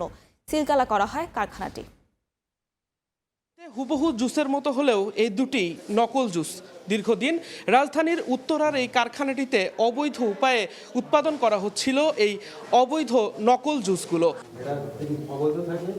শিশুদের নিরাপদ খাবারের মোড়কে ভয়ঙ্কর প্রতারণার অভিযোগে বৃহস্পতিবার রাজধানীর উত্তরায় কারখানাটিতে অভিযান চালায় বিএসটিআই। অভিযানের খবর টের পেয়ে কারখানা সংশ্লিষ্টরা গা ঢাকা দিলে তালা ভেঙেই ভেতরে প্রবেশ করেন ভ্রাম্যমাণ আদালত। পরে একে একে বেরিয়ে আসে ভয়ঙ্কর সব অনিয়মের চিত্র। কারখানার ভেতরে পাওয়া যায় বিভিন্ন ধরনের ভারী কেমিক্যাল, ডিটারজেন্ট, রাসায়নিক রং, নিম্নমানের উপকরণ এবং বিএসটিআই এর ভুয়া নিবন্ধন সংবলিত লেবেল। আধুনিক বেভারেজ উৎপাদন প্ল্যান্ট ব্যবহার করে এসব পণ্য উৎপাদন করা হতো জানিয়ে বিএসটিআই এর নির্বাহী ম্যাজিস্ট্রেট বলেন, কারখানাটিতে ফ্রুট জুস, আর্টিফিশিয়াল বেভারেজ সহ অন্তত 5 ধরনের পানীয় উৎপাদন করা হতো। তবে প্রতিষ্ঠানটির কোনো বৈধ অনুমোদন বা লাইসেন্স নেই বলেও জানান তিনি। বিএসটিআই লাইসেন্সবিহীন অথচ বিএসটিআই লোগো ইউজ করে তারা আর্টিফিশিয়াল ফ্লেভার ড্রিঙ্কস তৈরি করছে। স্বাস্থ্যবিধি না পালন করেই এরা কোনো ধরনের নিয়ম নীতি তোয়াক্কা না করে এগুলো তৈরি করছে এখানে বিপুল পরিমাণে। এবং আমরা জানতে পারলাম যে এরা রাতে রাতে অনেক চালান অলরেডি চলে গিয়েছে। অভিযানের সময় প্রতিষ্ঠান সংশ্লিষ্ট কাউকে না পাওয়ায় পুরো কারখানাটি সিলগালা করে দেন ভ্রাম্যমাণ আদালত। এটা প্রোডাকশনে জড়িত ছিল, তাদেরকে আমরা এখানে পাইনি, তারা তালা বন্ধ করে চলে গিয়েছিল। প্রতিষ্ঠানটিকে আজকে সিলগালা করে দিয়ে যাব। একই সঙ্গে জব্দ করা শিশু খাদ্য ও পানীয় ধ্বংস করা হয়। অভিযানে উদ্ধার হওয়া এই অবৈধ শিশু খাদ্যগুলোকে ধ্বংস করে বিএসটিআই। তবে প্রশ্ন থেকেই যায়, বিএসটিআই এর একদিনের অভিযানে কি সেই অসাধু চক্রের দৌরাত্ম্য নিয়ন্ত্রণ করা সম্ভব? দিন মোহাম্মদ সাব্বির, সময় সংবাদ, ঢাকা। জমে উঠেছে কোরবানির পশুর হাট। সবচেয়ে বেশি চাহিদা ছোট ও মাঝারি আকারের গরুর। ক্রেতার অভিযোগ, গত বছরের তুলনায় দাম কিছুটা বেশি। ঈদের দিন ঘনিয়ে আসার সঙ্গে বেচাকেনা আরও বাড়বে বলছেন বিক্রেতারা। আর মাত্র এক সপ্তাহ পর ঈদুল আজহা, যাকে ঘিরেই জমে উঠতে শুরু করেছে পশু বেচাকেনার হাট। প্রতিদিন সকাল থেকে বিকেল পর্যন্ত কোরবানির পশু নিয়ে হাটে আসতে থাকেন খামারি ও ব্যবসায়ীরা। এর মধ্যে দেশি গরুর সংখ্যাই বেশি। হাটে সবচেয়ে বেশি চাহিদা ছোট ও মাঝারি গরুর। বিকেলে জমজমাট হয় বেচাকেনা। ক্রেতারা জানান, স্বাদ ও সাধ্যের সমন্বয় করে কোরবানির জন্য পশু কিনছেন। এত গরু দেশে, গরুর দাম কম। প্রচুর দেশি গরু আসছে, কোনো হাইব্রিড না। পছন্দ ও সামর্থ্যে মিললেই অনেকেই কিনে নিচ্ছেন কোরবানির পশু। আবার কেউ অপেক্ষা করছেন শেষ সময়ের দামের জন্য। গত বছরের তুলনায় দাম কিছুটা বেশি বলে অভিযোগ ক্রেতাদের। গতবারের থেকে এবারে তো একটু বেশি আছেই, কিন্তু অতিরিক্ত বেশি তা না। বিক্রেতারা জানান, ঈদের দিন ঘনিয়ে আসার সঙ্গে বেচাকেনা আরও বাড়বে।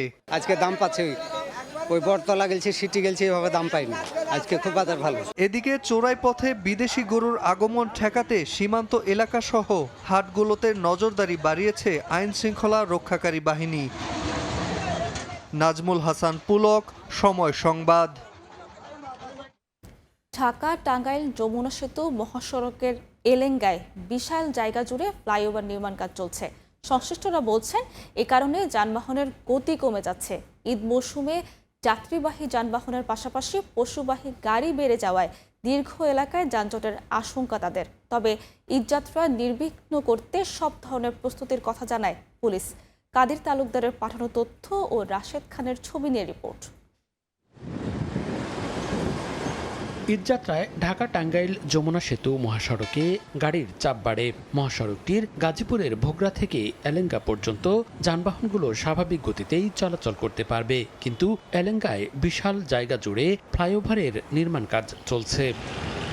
মহাসড়কে নির্মাণ কাজ চলায় যানবাহনের গতি কমে যাচ্ছে। ঈদ মৌসুমে যাত্রীবাহী যানবাহনের পাশাপাশি পশুবাহী গাড়ি বেড়ে যাওয়ায় দীর্ঘ এলাকায় যানজটের আশঙ্কা চালক ও যাত্রীদের।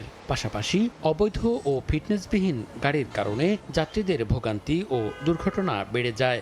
এক পাশ বন্ধ, এক পাশ চলতেছে, রাস্তাটা চিকুন, যার কারণে জাম বেশি হতে পারে। যমুনা সেতু যখন গাড়ি বেশি চাপ হয় তখন তো মনে করেন যে জাম থাকবেই।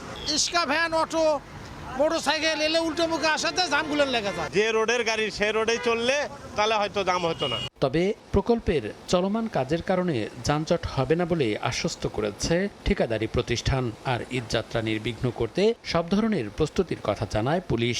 আমাদের কাজের কারণে কোনো ধরনের কোনো বিঘ্ন ঘটবে না। তার কারণ হলো আমরা এলেঙ্গা ফ্লাইওভারের উভয় পাশে 4 লেন রাস্তা আমরা ক্লিয়ার রেখেছি। আমাদের যে 65 কিলোমিটার হাইওয়ে রয়েছে, এর মধ্যে আমাদের প্রায় 60টা পয়েন্টে আমরা পিকেট ডিউটি রয়েছে। হোন্ডা মোবাইল থাকবে 30টা, এবং এই 65 কিলোমিটারকে আমরা 5টা সেক্টরে ভাগ করেছি। পালাক্রমে 24 ঘন্টায় তারা ডিউটি করবে।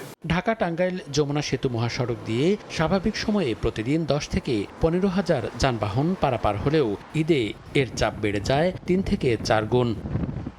সময় সংবাদ, টাঙ্গাইল।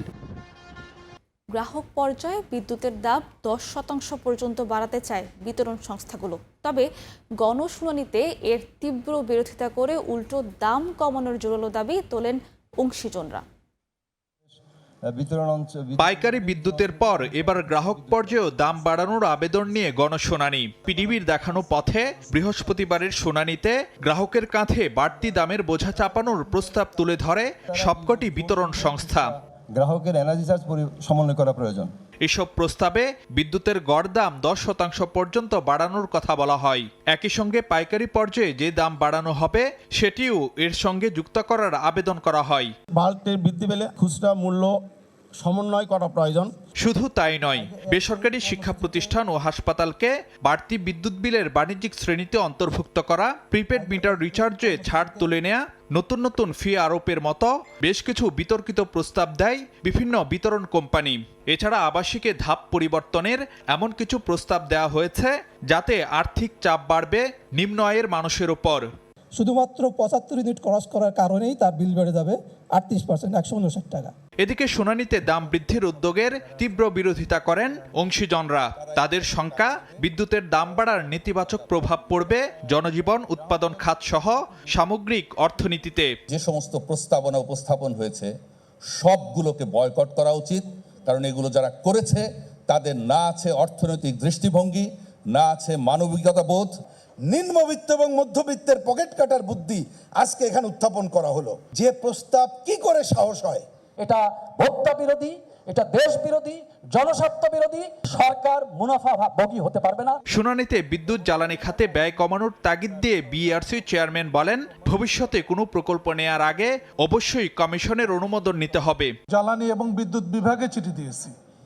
সো এটা অত্যন্ত সিরিয়াসলি আমরা দেখব, যাতে কোনো প্রকল্প বিইআরসির মতামত ছাড়া যেন পরিকল্পনা কমিশনে যেন না যায়। আইন অনুযায়ী আগামী 60 দিনের মধ্যে দাম বাড়ানোর আবেদনের উপর আদেশ জারি করবে বিইআরসি। যথাযথ ফোরাম নয় বিধায়। ফারুক ভিয়া, রবিন, সময় সংবাদ, ঢাকা। সুন্দরবনের গভীর অরণ্যের অন্ধকার জগৎ ছেড়ে আবারও আলোর পথে ফিরে এসেছে কুখ্যাত বনদস্যু ছোট সুমন বাহিনী। বিপুল পরিমাণ অস্ত্র ও গোলাবারুদ প্রশাসনের হাতে জমা দিয়ে আত্মসমর্পণ করেন এই বাহিনীর প্রধান সুমন সহ 7 সদস্য। মোংলা থেকে মাহমুদ হাসানের পাঠানো তথ্য, মাসুদ রানার ছবি নিয়ে রিপোর্ট। 2018 সালে তৎকালীন সরকারের উদ্যোগে সুন্দরবনকে দস্যুমুক্ত ঘোষণার প্রক্রিয়ায় ছোট সুমন একবার অস্ত্র ও গোলাবারুদ জমা দিয়ে আত্মসমর্পণ করেছিলেন। কিন্তু 2024 সালের 5 আগস্টের পর দেশের আইন শৃঙ্খলা পরিস্থিতির সাময়িক অস্থিরতার সুযোগ নিয়ে সে আবারও সুন্দরবনের গহীনে নতুন করে দস্যুবৃত্তি শুরু করে। সুন্দরবনে বর্তমানে 8 থেকে 9টি সক্রিয় বনদস্যু বাহিনী সাধারণ জেলে, বোয়ালি ও মোয়ালদের ওপর ত্রাস সৃষ্টি করে অপহরণ ও মুক্তিপণ আদায় করছে। তবে বর্তমানে সরকারের কঠোর পদক্ষেপে আইন শৃঙ্খলা বাহিনীর সারসী অভিযানের মুখে কোণঠাসা হয়ে আবারও আত্মসমর্পণের পথ বেছে নিতে বাধ্য হয় ছোট সুমন বাহিনী।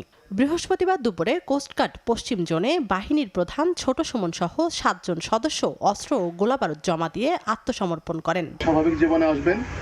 আপনাদের স্বাভাবিক জীবনে আসার জন্য যেহেতু আপনারা স্বেচ্ছায় এসেছেন, আশা করি আপনাদেরকে যতটুকু সাহায্য সহযোগিতা প্রয়োজন হবে বিভিন্ন বাহিনীর পক্ষ থেকে হোক বা আপনাদের এলাকার যারা স্থানীয় প্রতিনিধি থাকবেন, আমার ধারণা আপনারা সেই সহযোগিতাগুলো সবসময় পাবেন। 2018 সালের 1 নভেম্বর সুন্দরবনের 32টি বাহিনীর 328 জন জলদস্যু বিপুল পরিমাণ অস্ত্র ও গোলাবারুদ সহ আত্মসমর্পণ করেছিলেন। সময় সংবাদ, মোংলা।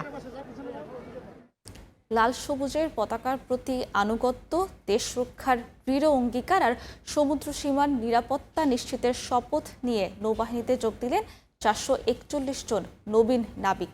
পটুয়াখালীর বানুজা শেরে বাংলা নৌঘাটিতে আয়োজিত শিক্ষা সমাপনী কুচকাওয়াজে স্বাধীনতা ও সার্বভৌমত্ব রক্ষার শপথ নেন নাবিকরা। এদিকে যশোরে অনুষ্ঠিত হল গ্রীষ্মকালীন রাষ্ট্রপতি কুচকাওয়াজ। লাল সবুজের পতাকা হাতে নিয়ে দেশমাতৃকার জন্য জীবন উৎসর্গের শপথ, শৃঙ্খলা, দেশপ্রেম আর গৌরবের আবহে বাংলাদেশ নৌবাহিনীর 2026 ব্যাচের নবীন নাবিকদের শিক্ষা সমাপনী কুচকাওয়াজ যেন হয়ে ওঠে এক অনন্য আবেগঘন আয়োজন।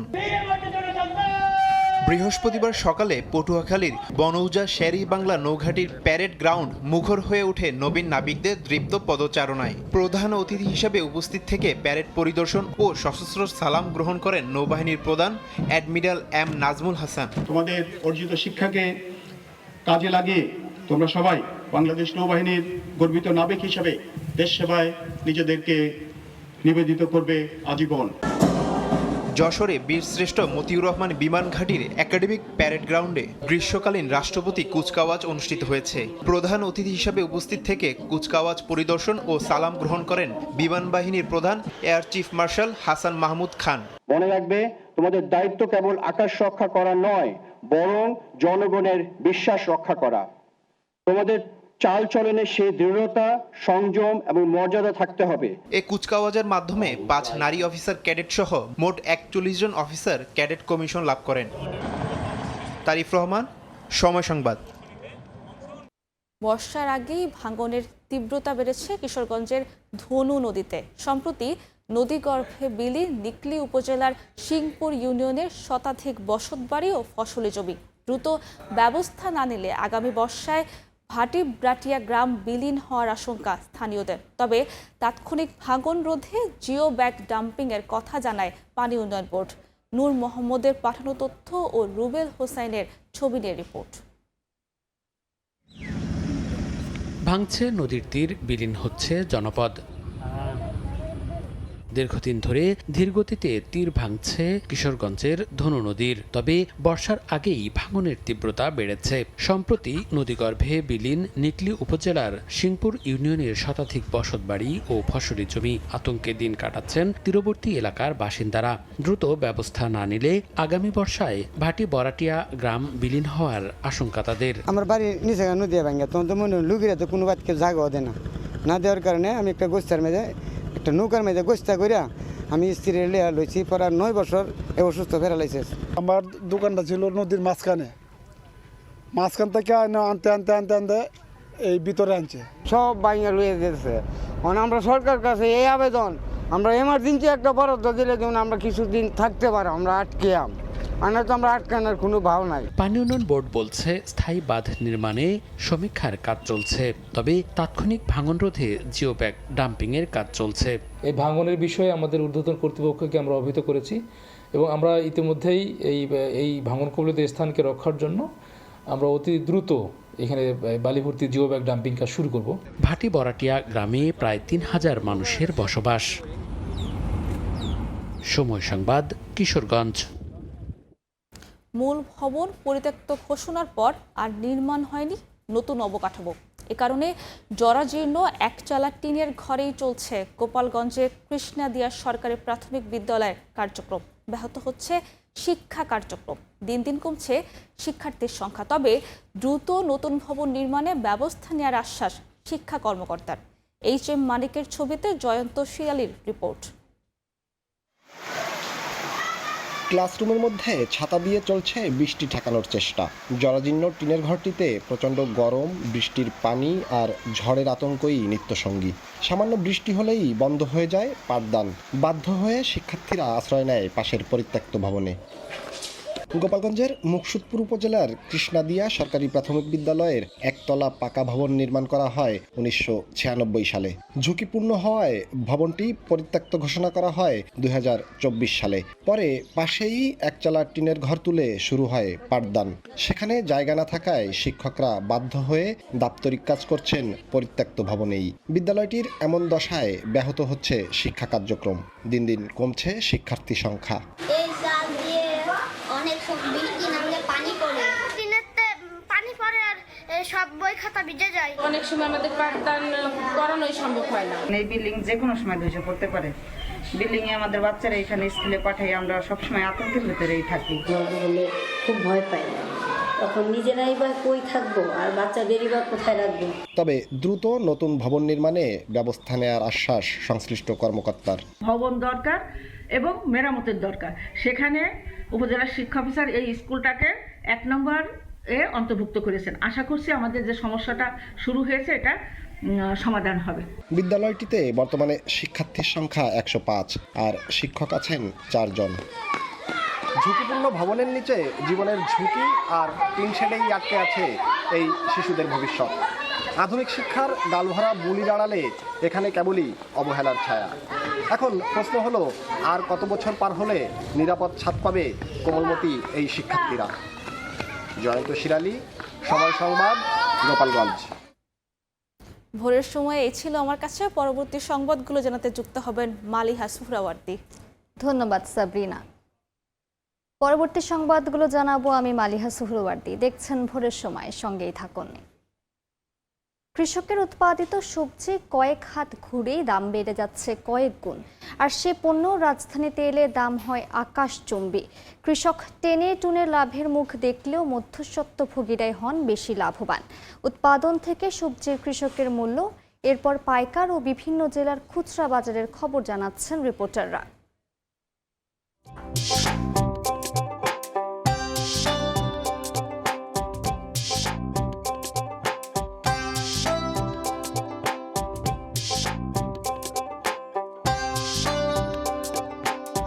জেলার অন্যতম সবজি পটল। কৃষি বিভাগ বলছে জেলায় প্রায় 1000 হেক্টর জমিতে পটলের আবাদ করা হয়েছে। স্থানীয় চাষিরা বলছেন প্রতি বিঘা জমিতে পটল উৎপাদনে খরচ হয় প্রায় 55 থেকে 60 হাজার টাকা।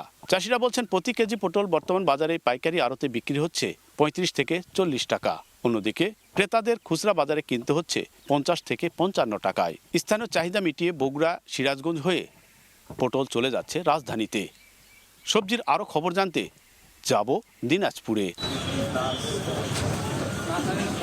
জেলা কৃষি সম্প্রসার অধিদপ্তর যেটা বলছেন, এবারে টমেটোর আবাদ হয়েছে 1108 হেক্টর জমিতে। এই বাজার থেকে কিন্তু খুচরা যারা বিক্রি করেন তারা এখান থেকে টমেটো নিয়ে যায়, তারা বিক্রি করেন আমরা বাজারে, সেখানে কিন্তু 45 থেকে 50 টাকা তারা প্রতি কেজি বিক্রি করেন। আর কৃষকরা যেটা বলছেন যে প্রতি বিঘায় তাদের খরচ হয়েছে আপনার 24 থেকে 25 হাজার টাকা। যে উৎপাদিত যে টমেটো দিনাজপুরের, সেটি কিন্তু জেলার চাহিদা মিটিয়ে রাজধানী ঢাকা সহ বিভিন্ন জেলায় যায়। এখন চলে যাচ্ছি ঠাকুরগাঁয়। কৃষকরা বলছেন ঠাকুরগাঁ জেলায় করলা ও চালকুমড়ার ভালো আবাদ হয়েছে। 1 বিঘা জমিতে করলা চাষে খরচ হয়েছে 40 থেকে 45 হাজার টাকা, আর চালকুমড়ায় খরচ হয়েছে 35 থেকে 40 হাজার টাকা। সরাসরি কৃষকের ব্যবসায়ীর কাছে কেজি দরে বিক্রি করছেন 25 থেকে 27 টাকা কেজি দরে। আর এই করলা যখন পাইকারি বাজারে যাচ্ছে তখন 30 থেকে 32 টাকা কেজি দরে বিক্রি হচ্ছে। খুচরা বাজারে বিক্রি হচ্ছে 35 থেকে 40 টাকা কেজি দরে। ঠিক তেমনি চালকুমড়া এই মাঠ থেকে বিক্রি হচ্ছে 25 থেকে 27 টাকা পার পিস, এবং এই চালকুমড়া যখন পাইকারি বাজারে যাচ্ছে তখন 30 থেকে 35 টাকা পার পিস বিক্রি হচ্ছে। সেটি যখন খুচরা বাজারে যাচ্ছে তখন বিক্রি হচ্ছে 35 থেকে 40 টাকা পার পিস। আর এসব উৎপাদিত যেই সবজি জেলার চাহিদা পূরণ করে রাজধানী ঢাকায় চলে যাচ্ছে ট্রাকে করে। এই ছিল ঠাকুরগাঁ থেকে। আমরা আরও সবজির দরদামের কথা জানবো। চলে যাচ্ছি খুলনায়। খুলনা জেলায় এবার 230 হেক্টর জমিতে বরবটির আবাদ হয়েছে, যেখানে বিঘাপতি 2300 কেজি বরবটি উৎপাদন সম্ভব আর খরচ 20,000 টাকা। কৃষকরা বলছেন 20 টাকা কেজি দরে তারা বরবটি বিক্রি করতে পারেন। মাঝে দুই ব্যাপারীর হাত ঘুরে পাইকারি বাজারে যা বিক্রি হয় 40 থেকে 50 টাকা কেজি দরে। চলতি সপ্তাহে খুলনার খুচরা বাজারের তথ্য বলছে বরবটি বিক্রি হচ্ছে 70 থেকে 80 টাকা কেজি দরে। একই চিত্র বেগুনের বাজারেও। সর্বোচ্চ 20 টাকা কেজি দরে কৃষক বিক্রি করলেও তা খুচরা বাজারে 70 থেকে 80 টাকা কেজি দরে বিক্রি হচ্ছে। জেলার চাহিদা মিটিয়ে খুলনার এসব সবজি চলে যায় রাজধানী সহ দেশের বিভিন্ন প্রান্তে। সবজি বাজারের খবর এখন জানবো আমরা ঝিনাইদহ থেকে। ঝিনাইদহের 6 উপজেলায় এবছর 243 হেক্টর জমিতে শশার আবাদ হয়েছে, যা থেকে কৃষি বিভাগ আশা করছে 4260 মেট্রিক টন। স্থানীয় বাজারে প্রতি কেজি শশা পাইকারি বিক্রি হয়েছে 45 টাকা কেজিতে, যা খুচরা পর্যায়ে বিক্রি হচ্ছে 65 টাকা কেজি দরে, যেখানে কৃষকের উৎপাদন হয়েছে প্রায় 35 টাকাতে। ঝিনাইদহের উৎপাদিত এই শশা জেলার চাহিদা মিটিয়ে পাঠানো হচ্ছে রাজধানী ঢাকাতেও। সবজির পাইকারি ও খুচরা দর জানতে আমরা চলে যাচ্ছি কুমিল্লায়। কুমিল্লা জেলার প্রায় 450 হেক্টর জমিতে আবাদ করা হচ্ছে এই কচুরলতি। উৎপাদন খরচ মন প্রতি 800 থেকে 1000 টাকা হলেও কৃষক বিক্রি করছেন 1000 থেকে 1200 টাকা। পাইকারি বাজারে মন প্রতি কচুরলতি বিক্রি হচ্ছে 1400 থেকে 1500 টাকা ধরে, এবং কুমিল্লা জেলার যে খুচরা বাজারগুলো রয়েছে সেখানে এই কচুরলতি মন প্রতি বিক্রি হচ্ছে 2000 থেকে 2200 টাকা পর্যন্ত।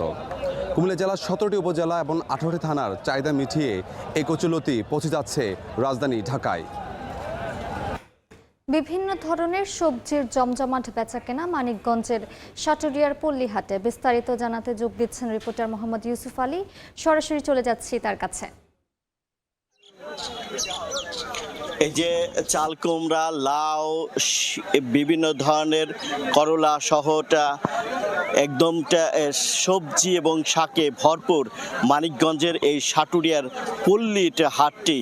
কিন্তু সপ্তাহ ব্যবধানে প্রত্যেকটা সবজি দাম কমেছে কমপক্ষে 10 থেকে 12 টাকা পর্যন্ত। এই মুহূর্তে আপনারা দেখছেন লাউ, এই লাউটা কিছুক্ষণ আগে দাম করেছে 20 থেকে 25 টাকা প্রতি পিস, কিন্তু দরপতন হয়েছে সপ্তাহ ব্যবধানে কমপক্ষে 8 থেকে 10 টাকা প্রতি পিছে।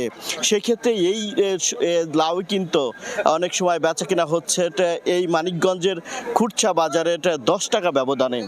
আবার এখানে দেখা যাচ্ছে একদম আপনার ঢেঁড়স এবং বরবটি এগুলাও কিন্তু বেশ দাম কমেছে। বেগুন এখানে বেচা কিনা হচ্ছে 20 থেকে 22 টাকা প্রতি কেজি, সপ্তাহ ব্যবধানে দাম কমেছে 10 থেকে 12 টাকা পর্যন্ত।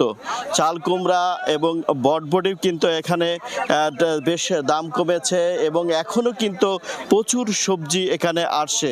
চাল কুমড়া বেচা কিনা হচ্ছে 8 থেকে 10 টাকা প্রতি পিস, সপ্তাহ ব্যবধানে দাম কমেছে 5 থেকে 8 টাকা পর্যন্ত। 12 থেকে 14 টাকা প্রতি কেজি বেচা কিনা হচ্ছে চিচিঙ্গাতে, এখানে সপ্তাহ ব্যবধানে দাম কমেছে 8 থেকে 12 টাকা পর্যন্ত।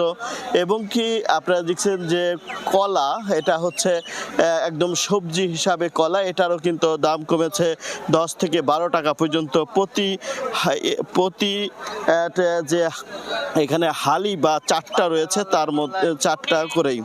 এছাড়াও কিন্তু এখানে চিচিঙ্গা দেখতে পাচ্ছেন, চিচিঙ্গার দাম কমেছে 10 থেকে 12 টাকা, 8 থেকে 12 টাকা আগেই বলেছি। এবং সেই ক্ষেত্রে কিন্তু শসা এখানে বেচা কেনা হচ্ছে 20 থেকে 22 টাকা প্রতি কেজি, সপ্তাহ ব্যবধানে দাম কমেছে 5 থেকে 6 টাকা পর্যন্ত।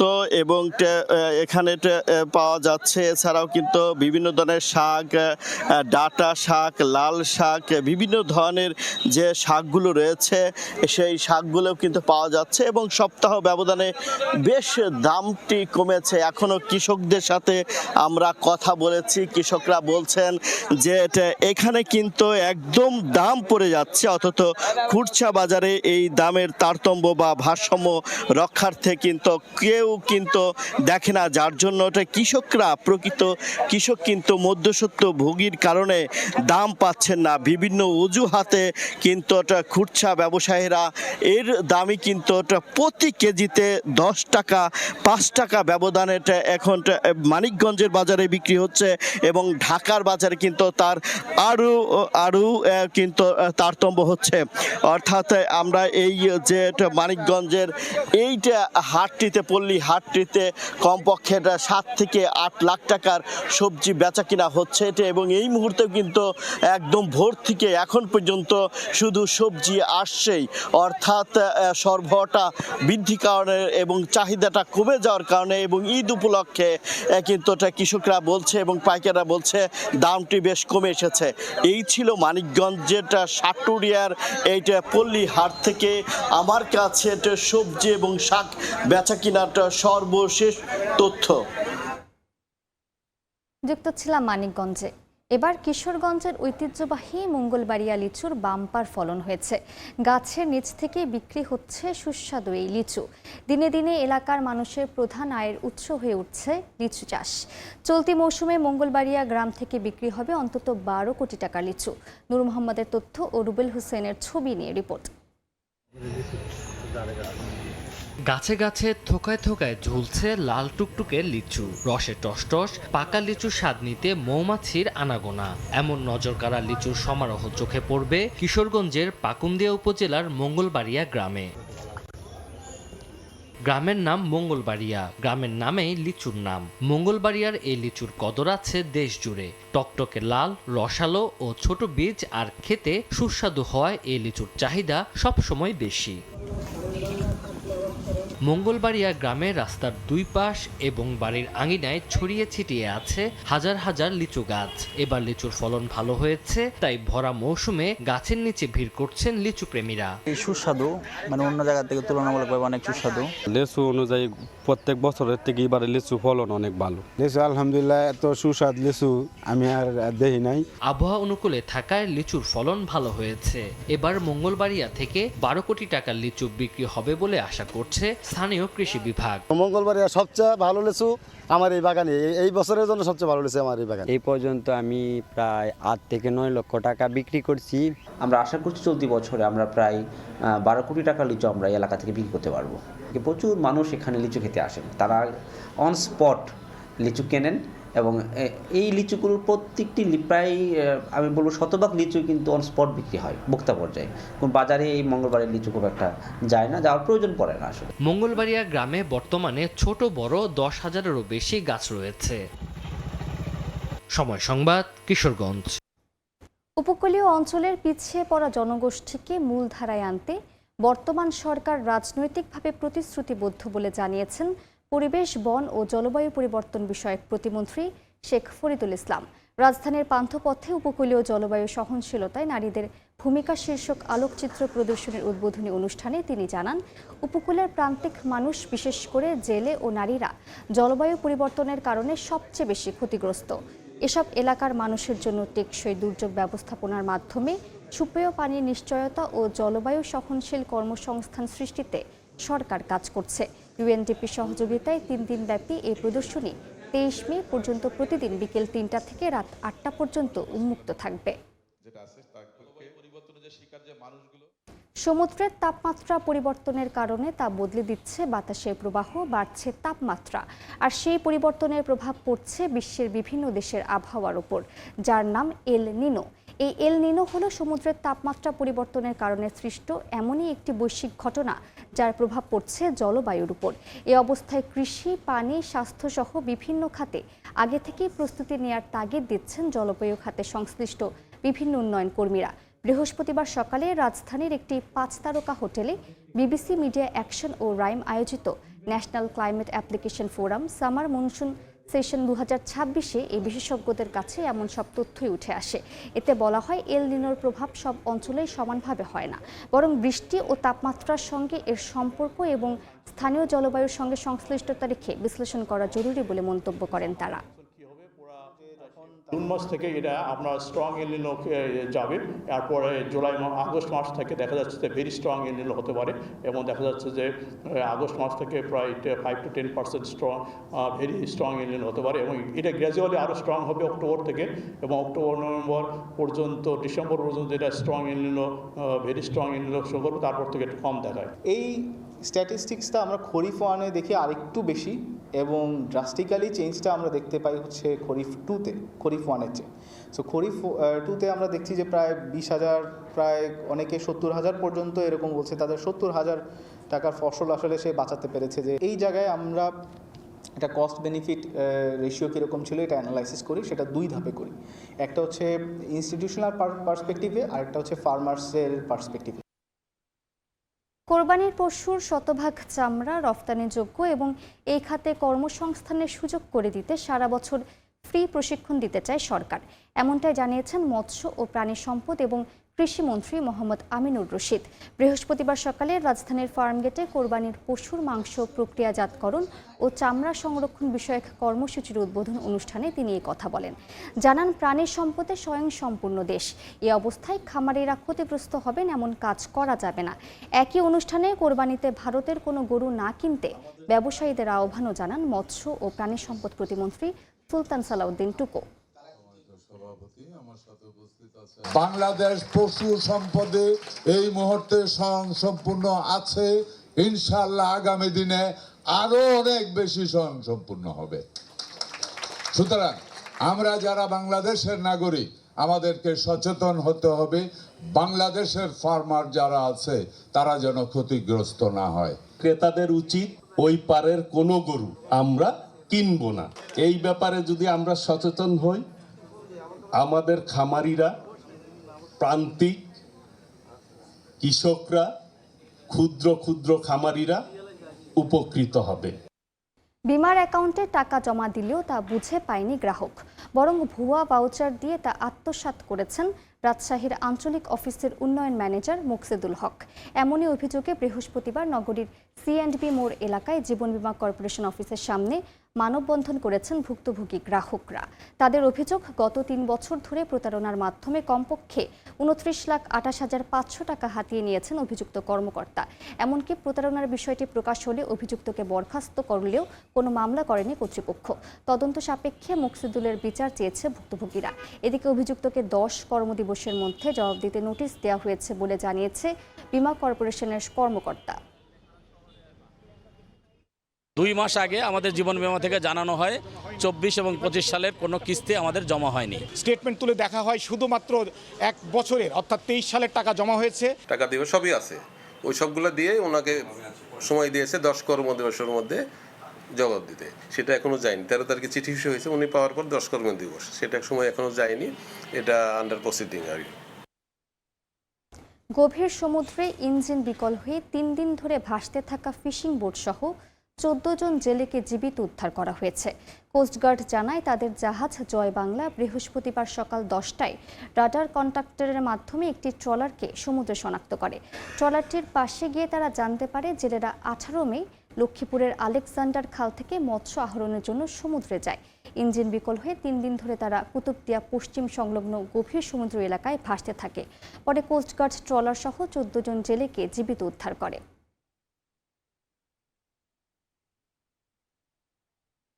মালদ্বীপের সরকারি হাসপাতালগুলোতে বাংলাদেশি চিকিৎসক, নার্স ও থেরাপিস্ট নিয়োগ আরও বাড়ানোর সিদ্ধান্ত নিয়েছে দেশটির স্বাস্থ্য মন্ত্রণালয়। একই সঙ্গে বাংলাদেশ থেকে সরকারি পর্যায়ে সরাসরি মানসম্মত ওষুধ আমদানিরও আগ্রহ প্রকাশ করেছে মালদ্বীপ। বাংলাদেশ হাইকমিশন জানায় এ বিষয়ে স্বাস্থ্যমন্ত্রী গিলা আলী ও হাইকমিশনারের মধ্যে সৌজন্য সাক্ষাতে আলোচনা হয়। দ্বিপাক্ষিক স্বাস্থ্য খাতে সহযোগিতা আরও জোরদারের ইঙ্গিত মিলেছে এই বৈঠকে।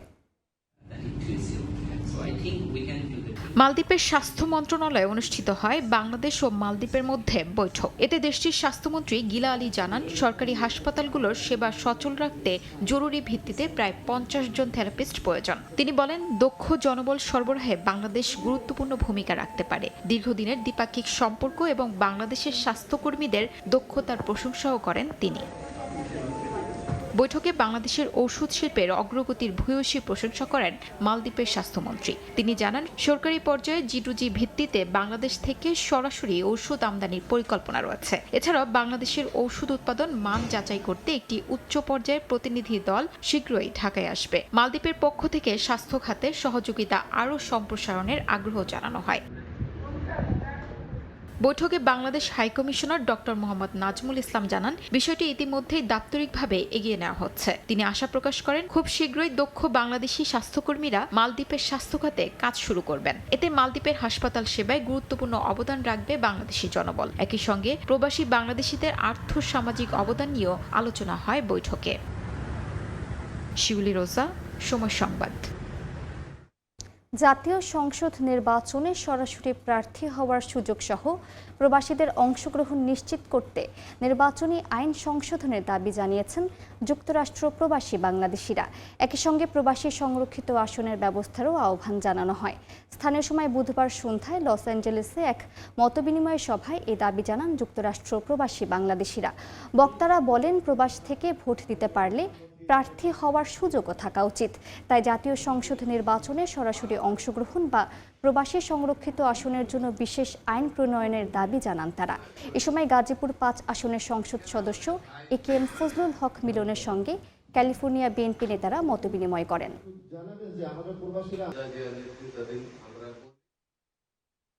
রাজনীতি করেছে প্রায় 49 বছর, 48-49 বছর, 11 বার জেল থেকে। একটা কথা আছে যে তুমি যদি তোমার আদর্শ অবিচল থাকো, আইন তোমাকে কোনিশ করবে। আগামী নির্বাচন এই প্রবাসী ভোটের মাধ্যমে অনেক পরিবর্তন হবে। তীব্র তাবদাহে পড়ছে ভারত। উত্তরপ্রদেশ, দিল্লি, পাঞ্জাব সহ বিভিন্ন অঞ্চলের তাপমাত্রা 45 থেকে 48 ডিগ্রি সেলসিয়াসের পারদ ছুঁয়েছে। হাসপাতালগুলোতে বাড়ছে ডায়রিয়া, পানি শূন্যতা ও হিটস্ট্রোকে আক্রান্ত রোগীর সংখ্যা। অন্যদিকে তীব্র দাবদাহের সতর্কতা জারি করেছে পাকিস্তানের আবহাওয়া বিভাগ। ভারতের দিল্লিতে সূর্য যেন আগুন ঝরাচ্ছে। তপ্ত বাতাসে ঝাপসা হয়ে যাচ্ছে আকাশ। দেশটির বিভিন্ন অঞ্চলে তাপমাত্রা 45 থেকে 48 ডিগ্রি সেলসিয়াসের পারদ ছুঁয়েছে। তীব্র গরমে থমকে গেছে জনজীবন।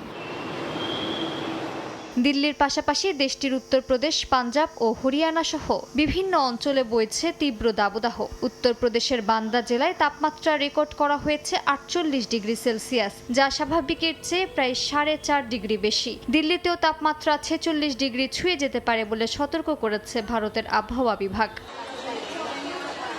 প্রচণ্ড গরমের প্রভাব পড়ছে শিশু ও বয়স্কদের ওপর। উত্তরপ্রদেশের বিভিন্ন সরকারি হাসপাতালে বাড়ছে ডায়রিয়া, পানিশূন্যতা ও হিটস্ট্রোকে আক্রান্ত রোগীর সংখ্যা। প্রতিদিন হাসপাতালগুলোতে নতুন রোগীর সংখ্যা 400 থেকে 500 ছাড়িয়ে যাচ্ছে। শিশু বিভাগগুলোতে দেখা দিয়েছে শয্যা সংকট। বর্তমানে আমাদের এখানে 40 থেকে 45 শিশু ভর্তি আছে, অথচ শয্যা রয়েছে 30 থেকে 32টি। স্পষ্টভাবেই রোগীর সংখ্যা বেড়েছে। বহির্বিভাগেও রোগীর চাপ 1.5 গুণ বেড়েছে। শিশু বহির্বিভাগে প্রায় 200 জন রোগী আসছে। তাপপ্রবাহে চরম বিপাকে পড়েছেন খোলা আকাশের নিচে কাজ করা শ্রমিকরা। দিল্লির নির্মাণ শ্রমিক ও দিনমজুররা মাথা ঢেকে ছায়ায় বিরতি নিয়ে এবং লেবুর পানি পান করে কাজ চালিয়ে যাওয়ার চেষ্টা করছেন। অনেকে বলছেন সন্ধ্যার পরও তাপমাত্রা 42 থেকে 43 ডিগ্রির নিচে নামছে না। ভারতের আবহাওয়া বিভাগ জানিয়েছে আগামী কয়েকদিন ভারতের উত্তর ও মধ্যাঞ্চলের বিস্তীর্ণ অঞ্চলে তীব্র থেকে অতি তীব্র তাপপ্রবাহ অব্যাহত থাকতে পারে। একই অবস্থা প্রতিবেশী দেশ পাকিস্তানেও। দেশটিতে ভয়াবহ গরমের সতর্কতা জারি করেছে স্থানীয় আবহাওয়া বিভাগ। বিভিন্ন অঞ্চলে 25 থেকে 31 মে পর্যন্ত তাপমাত্রা 47 থেকে 50 ডিগ্রি সেলসিয়াসে পৌঁছাতে পারে বলে আশঙ্কা করা হচ্ছে। সিন্ধু, পাঞ্জাব, খাইবার পাখতুনখোয়া ও বেলুচিস্তানের বহু জেলায় স্বাভাবিকের চেয়ে 5 থেকে 7 ডিগ্রি বেশি তাপমাত্রা রেকর্ড হতে পারে। জনসাধারণকে অপ্রয়োজনে বাইরে যাওয়া এড়িয়ে চলা, পর্যাপ্ত পানি পান এবং বিদ্যুৎ ও পানির সাশ্রয়ী ব্যবহারের পরামর্শ দিয়েছে কর্তৃপক্ষ। মালিহা সুহরওয়ার্দী, সময় সংবাদ। দুপক্ষের আলোচনায় অগ্রগতি হলেও পরমাণু ইস্যুতে এখনও কঠোর অবস্থানে যুক্তরাষ্ট্র ও ইরান। ইরানের উচ্চমাত্রায় সমৃদ্ধ ইউরেনিয়াম যুক্তরাষ্ট্রের কাছে হস্তান্তরের দাবি জানিয়েছেন প্রেসিডেন্ট ডোনাল্ড ট্রাম্প। তবে পারমাণবিক উপাদান কোনোভাবেই হাতছাড়া করা হবে না বলে সাফ জানিয়ে দিয়েছেন ইরানের সর্বোচ্চ ধর্মীয় নেতা মোস্তফা খামেনি। ভবিষ্যতে নিরাপত্তা ঝুঁকি বিবেচনায় এই সিদ্ধান্ত বলেও জানিয়ে দেওয়া হয়। যুক্তরাষ্ট্র ইরান সংঘাত নিরসনে কূটনৈতিক আলোচনার পাশাপাশি চলছে দুপক্ষের পাল্টাপাল্টি বক্তব্য ও অবস্থান। ইরানি সংবাদ মাধ্যম জানিয়েছে তেহরান ও ওয়াশিংটনের মধ্যে পরোক্ষ আলোচনা অব্যাহত রয়েছে, আর এতে এখনও মধ্যস্থতাকারীর ভূমিকা পালন করছে পাকিস্তান। ইরানের সঙ্গে শান্তি আলোচনায় কিছু ইতিবাচক সংকেত পাওয়ার দাবি করেছেন মার্কিন পররাষ্ট্রমন্ত্রী মার্কো রুবিও। এখনই অতিরিক্ত আশাবাদী হওয়ার সময় নয় উল্লেখ করে তিনি জানান, আগামী কয়েকদিনের পরিস্থিতি নির্ধারণ করবে আলোচনা কোন দিকে যাবে। আলোচনায় অগ্রগতির বিষয়টি স্বীকার করে এখনও কোনো চুক্তি হয়নি বলে জানিয়েছেন ইরানের এক জ্যেষ্ঠ কর্মকর্তা। ইউরেনিয়াম সমৃদ্ধকরণ এবং হরমুজ প্রণালীর নিয়ন্ত্রণ ইস্যুকে বড় বাধা হিসেবে উল্লেখ করেন তিনি। মার্কিন প্রেসিডেন্ট ডোনাল্ড ট্রাম্পও ইরানের কাছ থেকে উচ্চমাত্রায় সমৃদ্ধ ইউরেনিয়াম হস্তান্তরের দাবি পুনর্ব্যক্ত করেছেন। হোয়াইট হাউসে সাংবাদিকদের এক প্রশ্নের জবাবে ট্রাম্প বলেন, ইরানের কাছে থাকা উচ্চমাত্রায় সমৃদ্ধ ইউরেনিয়াম সংগ্রহ করে সম্ভব হলে ধ্বংস করা হবে। একই সঙ্গে হরমুজ প্রণালীর ওপর কোনো ধরনের টোলের বিষয়েও বিরোধিতা করেন তিনি। আমরা উচ্চমাত্রায় সমৃদ্ধ ইউরেনিয়াম ফিরিয়ে আনবো, এটা আমাদের দরকার নেই, চাইও না। আমরা সেটা ধ্বংস করে দেব, কিন্তু ইরানকে তা রাখতে দেব না। এদিকে ইরানের পারমাণবিক উপাদান বিদেশে না পাঠানোর নির্দেশ দিয়েছেন দেশটির সর্বোচ্চ নেতা মোস্তফা খামেনি।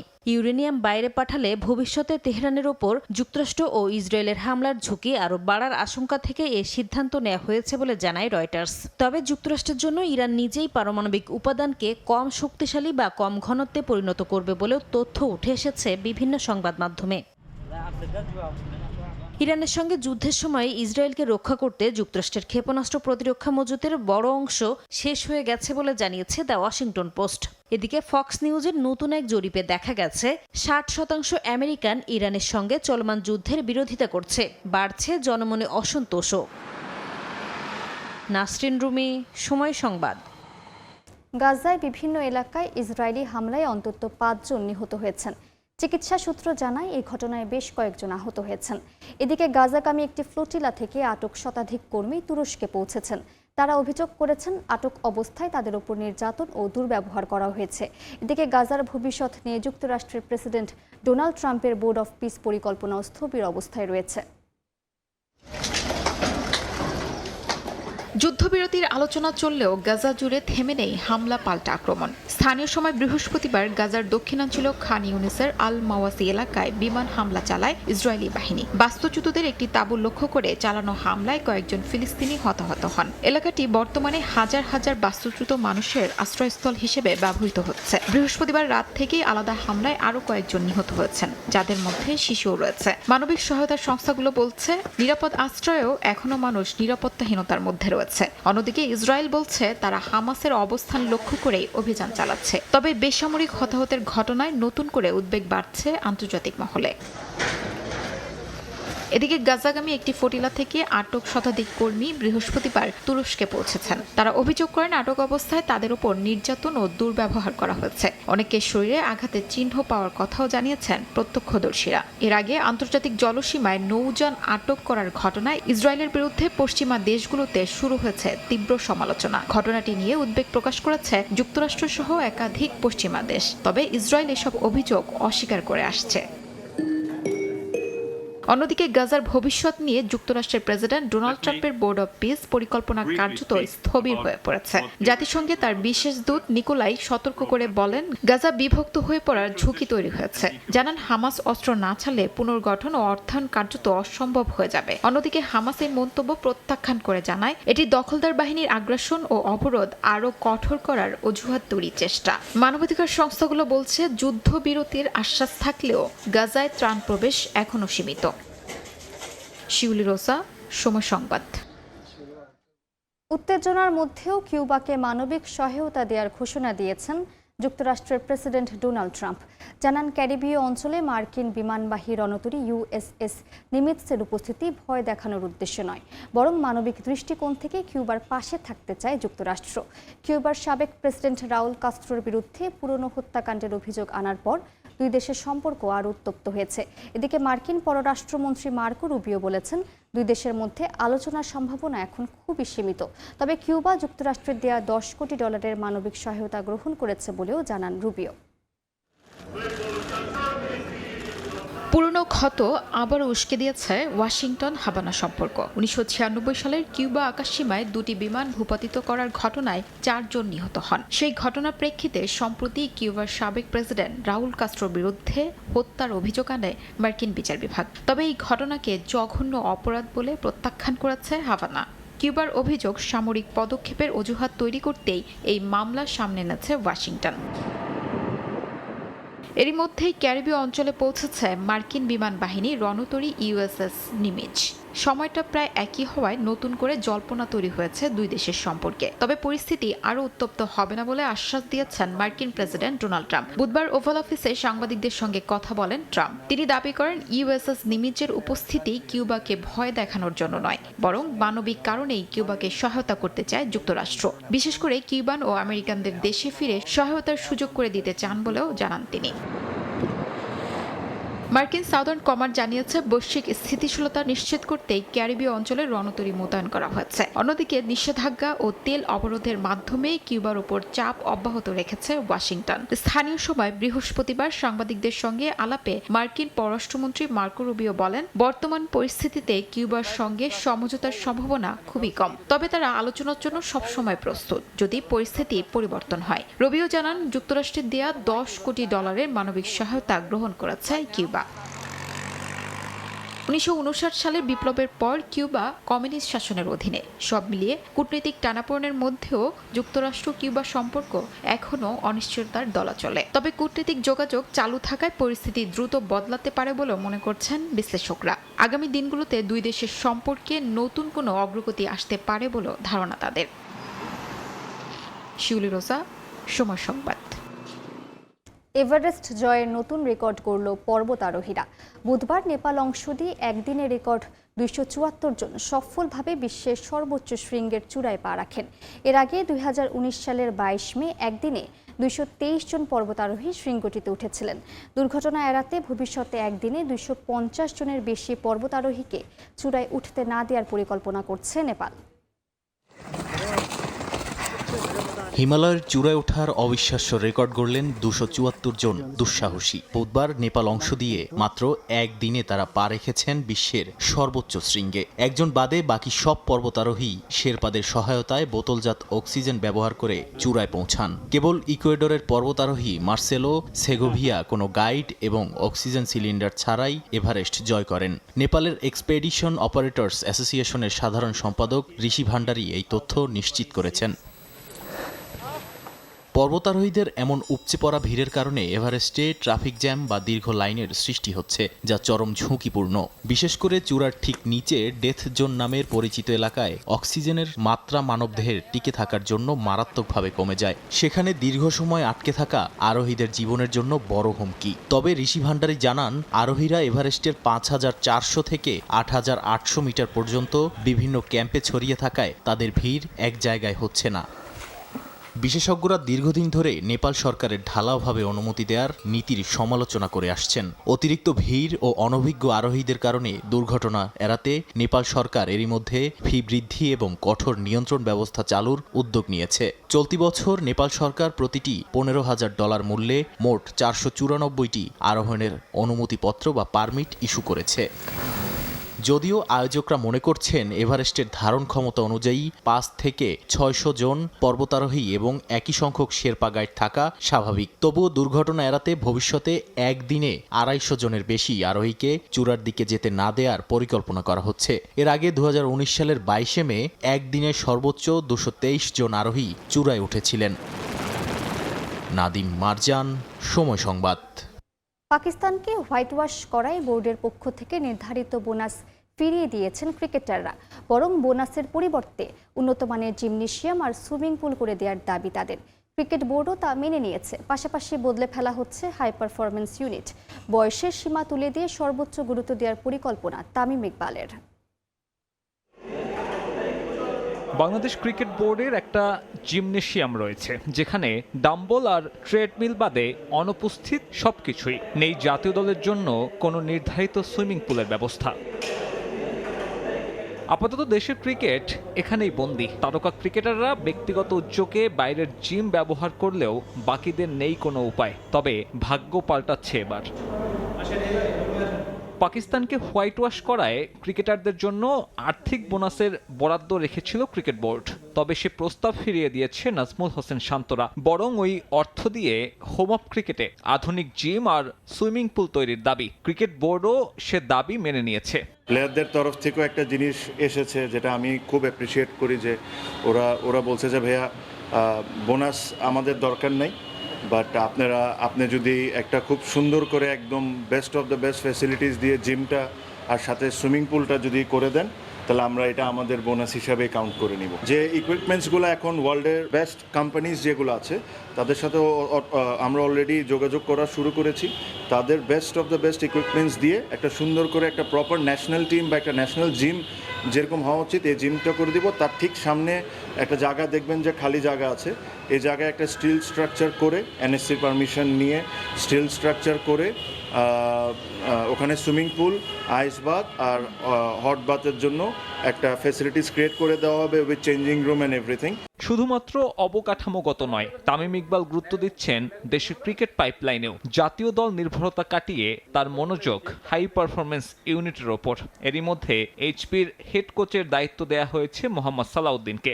এবার তুলে নেওয়া হবে বয়সের সীমা। আন্ডার 19 থেকে ন্যাশনাল টিম আসা পর্যন্ত যে গ্যাপটা ফর সাম রিজন আমরা এই গ্যাপটা ফুলফিল করতে পারছি না। এখন কেন করতে পারছি না এই জিনিসটা খুঁজে বের করা খুব ইম্পর্টেন্ট।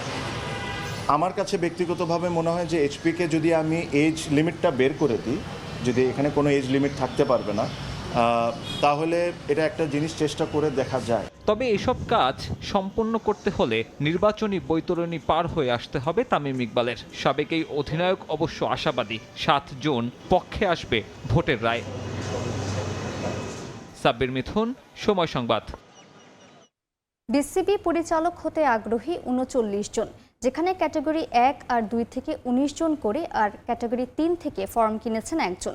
ফর্ম কেনার সময়সীমা শেষে এই তথ্য জানিয়েছেন নির্বাচন কমিশন।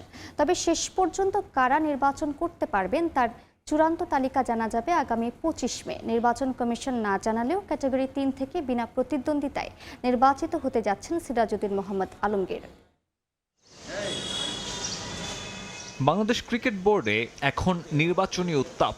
বৃহস্পতিবার শেষ হয়েছে মনোনয়ন বিতরণের সময়। 3 ক্যাটাগরিতে 23 পরিচালক হতে আগ্রহী মোট 39 জন। ক্যাটাগরি 1 আর 2-এ 19 জন করে, আর 3-এ 1 জন। এরই মধ্যে ফর্ম জমা পড়েছে 23টি। শুক্রবার ডেডলাইন। বাছাই শেষে চূড়ান্ত তালিকা প্রকাশ করা হবে 25 তারিখ। এই পর্যন্ত আমরা ফর্ম জমা নিয়েছি। তার মধ্যে ক্যাটাগরি 1-এ 8 জন, ক্যাটাগরি 2-তে 14 জন এবং ক্যাটাগরি 3-তে 1 জন। সবশেষ নির্বাচনে কালিমা লাগে দেশের ক্রিকেট বোর্ডের গায়ে। আমিনুল ইসলামের অধীনে কাউন্সিলর তালিকা থেকে শুরু করে ভোট গ্রহণের প্রক্রিয়া সবই ছিল প্রশ্নবিদ্ধ। সেখান থেকে সরে দাঁড়াতে চায় বর্তমান অ্যাডহক কমিটি। তামিম ইকবালের অঙ্গীকার অবাধ সুষ্ঠু নির্বাচনের। আমরা ইলেকশন নিয়ে এত কথা বলেছি, আমার আন্ডারে আমি যতটুকু পারি ফেয়ারনেস রেখে ইলেকশন করা সম্ভব ওই ইলেকশন করছি। আমাকে নিজেকে কমপ্লিটলি জায়গা থেকে সরিয়ে নিয়ে আসছি। এখন এই জিনিসটা পুরোপুরি ইলেকশন কমিশনের উপর। পার্থক্য এটা বলতে পারি যে আমি কোনো চিঠি সাইন করছি না, আমি কোনো কাউন্সিলরশিপ রিটার্ন করছি না। সভাপতির চেয়ারে কে বসবেন সে ভাগ্য নির্ধারণে সবচেয়ে বড় ভূমিকা থাকে ঢাকার ক্লাব কাউন্সিলরদের। বিসিবিতে নিজের পরিকল্পনা নিয়ে তাদের সঙ্গে বসার কথা জানিয়েছেন তামিম। জয় পেতে আশাবাদী সাবেক এই অধিনায়ক। যদি আমরা একটা অনুষ্ঠান করতে পারি যেখানে 76টা ক্লাবকে ডেকে সবাই সবার মতো করে ভোট চাক, ওটা 20 জন হোক বা 22 জন হোক, যতজনই পার্টিসিপেশন হোক, তাহলে একটা জিনিসটা ইলেকশনের একটা সুন্দর ভাইব আসে। ক্যাটাগরি 1 আর 2-এ হাড্ডাহাড্ডি নির্বাচনের সম্ভাবনা দেখা গেলেও ব্যতিক্রম ক্যাটাগরি 3, যেখানে ফর্ম জমা দিয়েছেন 1 জন। নির্বাচন কমিশন নাম প্রকাশ না করলেও সেখানে বিনা প্রতিদ্বন্দ্বিতায় পরিচালক হবার অপেক্ষায় চট্টগ্রামের সিরাজউদ্দিন মোহাম্মদ আলমগীর। সাব্বির মিথুন, সময় সংবাদ, ঢাকা। সাম্প্রতিক সময়ে ক্রিকেটের 3 ফরম্যাটেই ভালো করছে বাংলাদেশ। ড্রেসিং রুমের পরিবেশও আগের যে কোনো সময়ের চেয়ে অনেক বেশি সুন্দর। কিন্তু কোনোভাবেই এই সাফল্যে সন্তুষ্ট থাকতে রাজি নন জাতীয় দলের সদ্য সাবেক সিনিয়র সহকারী কোচ সালাউদ্দিন। আইসিসির কোনো টুর্নামেন্টে ভালো ফল না করা পর্যন্ত এই সাফল্যের কোনো মূল্য দেখছেন না তিনি। যদিও আশাবাদী শান্ত মিরাজ লিটনদের হাত ধরে বিশ্ব ক্রিকেটের নতুন শক্তি হিসেবে আবির্ভূত হবে টাইগাররা। জীবনে আমি একটা মানুষ, আমার কাছে আমার কোনো আক্ষেপ নেই, ঠিক আছে? আমি কখনো আক্ষেপ নিয়ে বাঁচি না। আক্ষেপ নেই বললেও চোখে মুখের ভাব বদলাতে পারেননি সালাউদ্দিন। প্রথমে অন্তর্বর্তী এবং পরে পূর্ণকালীন দায়িত্ব পেলেও নিজের সময় শেষ করতে পারলেন না জাতীয় দলের সিনিয়র সহকারী এই কোচ। দলের সাফল্যের মুকুটে একের পর এক পালক যখন কেবল বসতে যাচ্ছে, তখনই তাকে সরে যেতে হচ্ছে ড্রেসিং রুম থেকে। তবে আশার কথা, নতুন দায়িত্বে আরও বেশি ভালো কাজ করার প্রত্যয় সালাউদ্দিনের। চ্যালেঞ্জ না, আমি বলবো যে এটা এক্সাইটিং আর একটা জায়গা যেখানে আসলে হয়তো আর একটু ভালো কাজ করতে পারবো, বেটার সার্ভিস দিতে পারবো দেশকে। কয়েকটা মাস আগেও ছন্ন ছাড়া এক দল ছিল বাংলাদেশ। দলের নেতৃত্বে পরিবর্তন, বোর্ডে অস্থিরতা মিলিয়ে কোনো তাললয় ছিল না 3 ফরম্যাটের মধ্যে। কিন্তু সালাউদ্দিন আশরাফুলরা জাতীয় দলের সঙ্গে যুক্ত হওয়ার পর থেকেই বদলে যেতে থাকে সময়। ছন্ন ছাড়া দলটা এখন এক সুতোয় গাঁথা সুখী সংসার, যার ফল দেখা যাচ্ছে মাঠের পারফরমেন্সে। পাকিস্তানকে হোয়াইট ওয়াশ, নিউজিল্যান্ডের বিপক্ষে ওয়ানডে সিরিজ জয়, টি20 ড্র কিংবা আইসিসি টেস্ট র্যাঙ্কিংয়ের 7 নম্বর সবই হয়েছে এই কদিনে। যদিও এই কোনো কিছুতেই সন্তুষ্ট নন সালাউদ্দিন। সোজা কথা, আইসিসি টুর্নামেন্টে ভালো না করলে কোনো মূল্য নেই এই সাফল্যের। এটাতে স্যাটিসফাই থাকারও কোনো অবকাশ নেই। এখানে স্যাটিসফাই হওয়া যাবে না, কারণ আমরা এখন পর্যন্ত মেজর কোনো টুর্নামেন্টে ভালো করি নেই। তারপরে টেস্ট চ্যাম্পিয়নশিপে আমাদের অবস্থানটা আরও উপরে নিতে পারিনি। আস্তে আস্তে হয়তো হবে, যেহেতু ছেলেরা এখন অনেক ম্যাচিউর হয়েছে, ভালো খেলতেছে এবং আমরা উইনিং একটা কালচারের দিকে যাচ্ছি। আইসিসি টেস্ট চ্যাম্পিয়নশিপের 5 নম্বরে উঠে এসেছে বাংলাদেশ। সামনের সিরিজগুলো কঠিন হলেও অনতিক্রম্য নয়, তাই চেষ্টা করলে টেস্ট চ্যাম্পিয়নশিপে আরও একটু উপরে ওঠা সম্ভব বলে মনে করেন সালাউদ্দিন। দেশে যতগুলো টেস্ট আছে সেটাতে আমরা যেন না হারি, এটা আমাদের একটা ভালো লক্ষ্য হবে। যদি আমরা এখানে সবগুলো টেস্ট ম্যাচ জিততে পারি এবং বাইরে যতগুলো সিরিজ আছে, যদিও টাফ সিরিজ, সাউথ আফ্রিকা বলেন, অস্ট্রেলিয়া বলেন, অনেক টাফ সিরিজ, সেখান থেকে যদি আমরা 2-1টা টেস্ট জিততে পারি, আমরা মনে হয় যে টপ 4-এ শেষ করতে পারবো। জাতীয় দলের দায়িত্ব ছাড়লেও বাংলাদেশের ক্রিকেটকে ছেড়ে যাচ্ছেন না সালাউদ্দিন। পাইপলাইন সমৃদ্ধ করতে এবার তার ঠিকানা হাই পারফরমেন্স ইউনিট, যেখানে হেড কোচের দায়িত্ব সামলাবেন তিনি। নিয়ন মোহাইমিন, সময় সংবাদ, ঢাকা।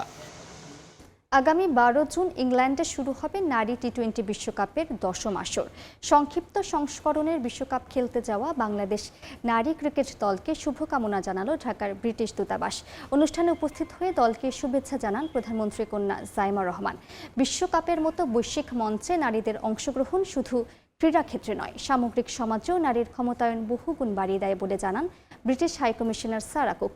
বিশ্বকাপে এবার গ্রুপ পর্বের বাধা পাড়ি দেওয়ার লক্ষ্য নারীদের। আসরের আগে নেদারল্যান্ডস ও স্কটল্যান্ডের সঙ্গে ত্রিদেশীয় সিরিজ প্রস্তুতিতে বড় ভূমিকা রাখবে বলে জানান অধিনায়ক নিগার সুলতানা জ্যোতি।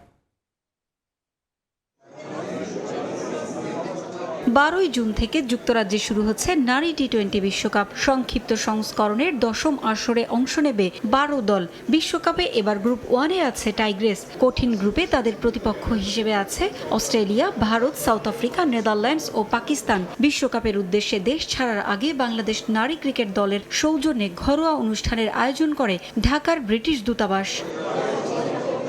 অনুষ্ঠানে উপস্থিত হয়ে দলকে শুভেচ্ছা জানান প্রধানমন্ত্রী কন্যা জাইমা রহমান।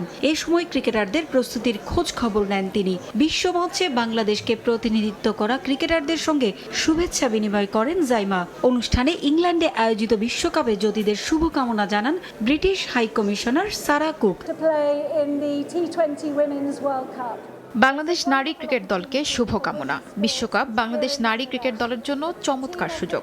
আসরে ভারত, পাকিস্তান, অস্ট্রেলিয়া, সাউথ আফ্রিকার মতো দলের বিপক্ষে বাংলাদেশ লড়াকু মানসিকতা দেখাবে, এটাই প্রত্যাশা করছি। বিশ্বকাপের মতো বড় মঞ্চে নারীদের অংশগ্রহণ শুধু ক্রীড়াক্ষেত্র নয়, সামগ্রিক সমাজ ও অর্থনীতিতে নারীর ক্ষমতায়নে যুগান্তকারী ভূমিকা রাখবে।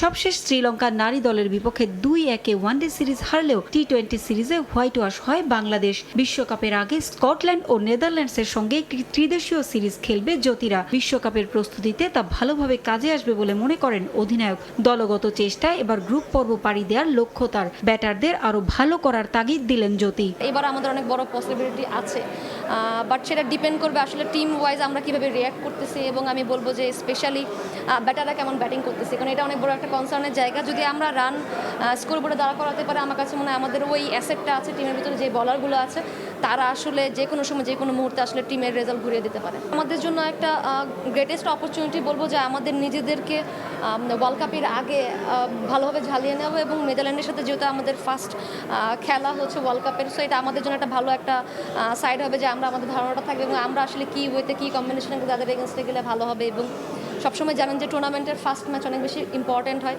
সো আমাদের ট্রাই থাকবে যেন আমরা স্টার্টিংটা অনেক বেশি ভালো করি।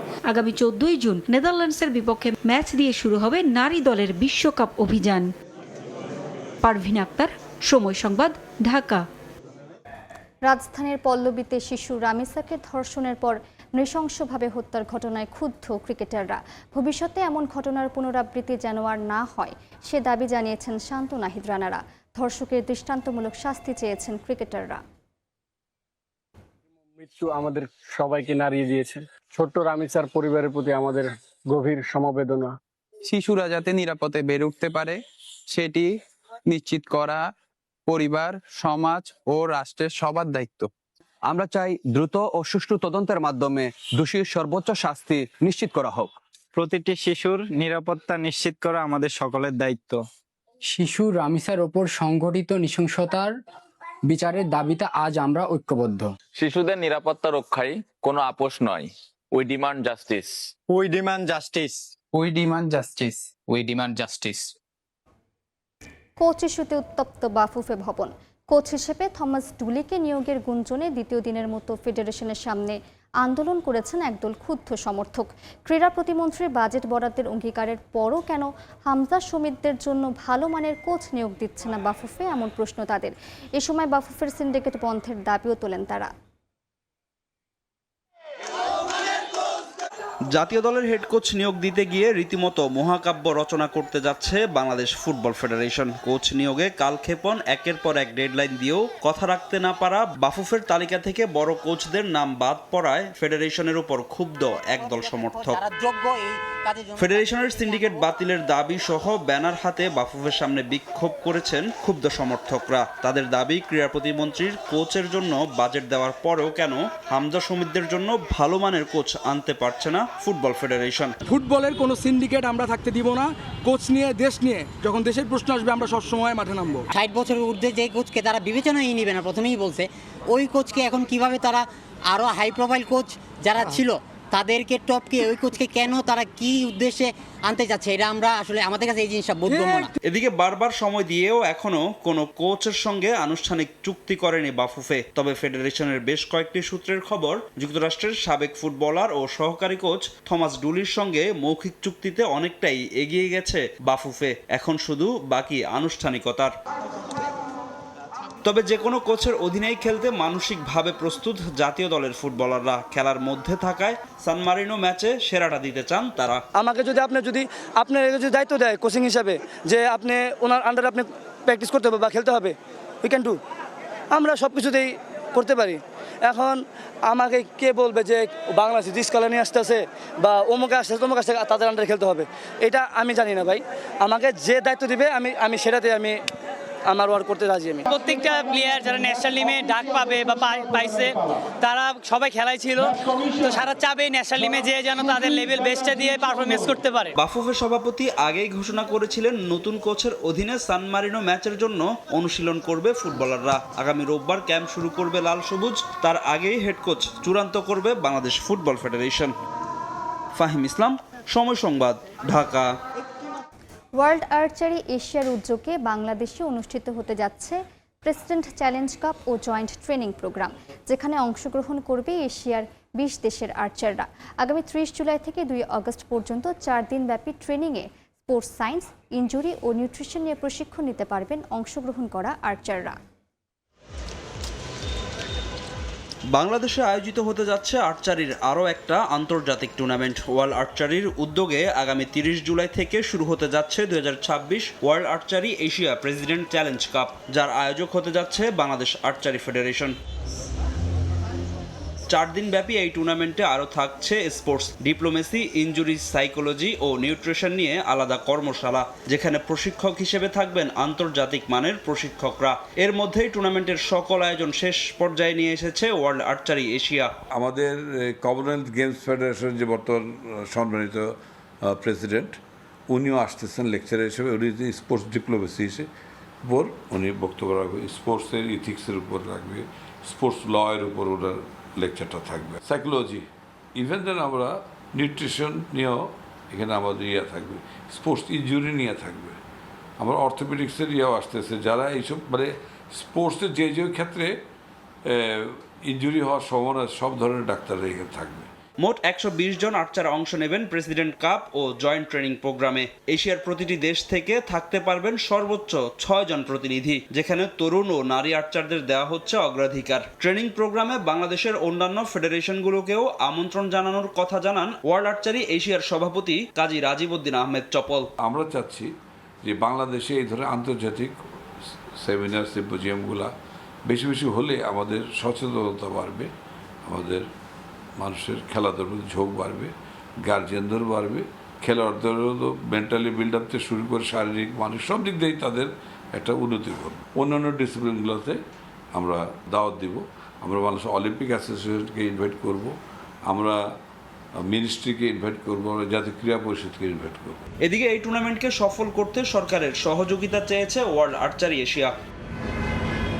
ফাহিম ইসলাম, সময় সংবাদ, ঢাকা।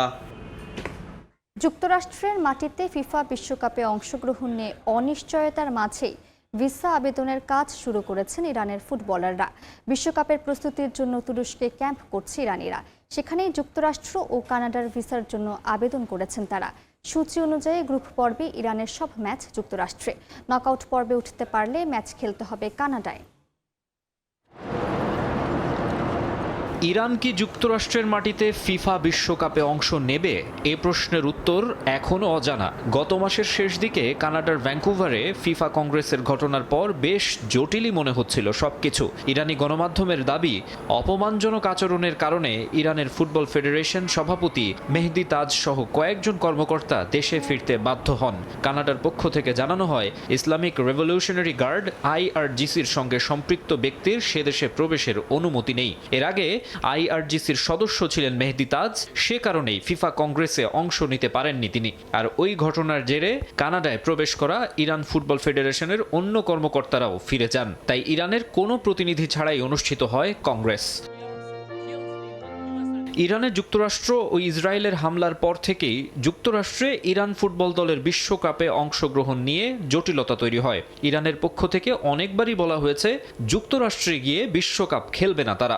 বেশ কয়েকবার তাদের রাজি করানোর চেষ্টা করেছেন খোদ ফিফা সভাপতি জিয়ান্নি ইনফান্তিনো। তার কথাতেও সে সময় চিড়ে ভেজেনি।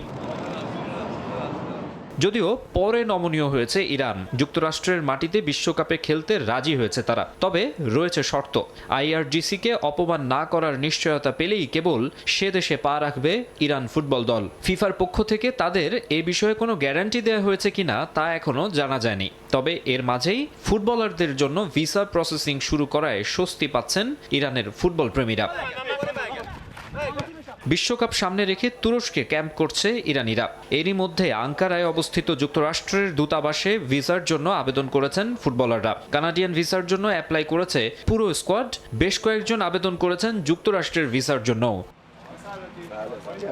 যুক্তরাষ্ট্র, কানাডা ও মেক্সিকোর যৌথ আয়োজনে 11 জুন থেকে মাঠে গড়াবে ফিফা বিশ্বকাপ। ইরানের গ্রুপ পর্বের 3 ম্যাচই হওয়ার কথা যুক্তরাষ্ট্রে। 16 জুন নিউজিল্যান্ড ও 22 জুন বেলজিয়ামের বিপক্ষে ম্যাচ লস অ্যাঞ্জেলেসে, 27 জুন মিশরের বিপক্ষে ম্যাচ সিয়াটলে। নকআউটে কোয়ালিফাই করলে খেলা হবে কানাডায়। কানাডিয়ান এম্বাসির একটি প্রাইভেট ভিসা অ্যাপ্লিকেশন সেন্টারে গিয়ে আনুষ্ঠানিকতা সম্পন্ন করেছেন ফুটবলাররা।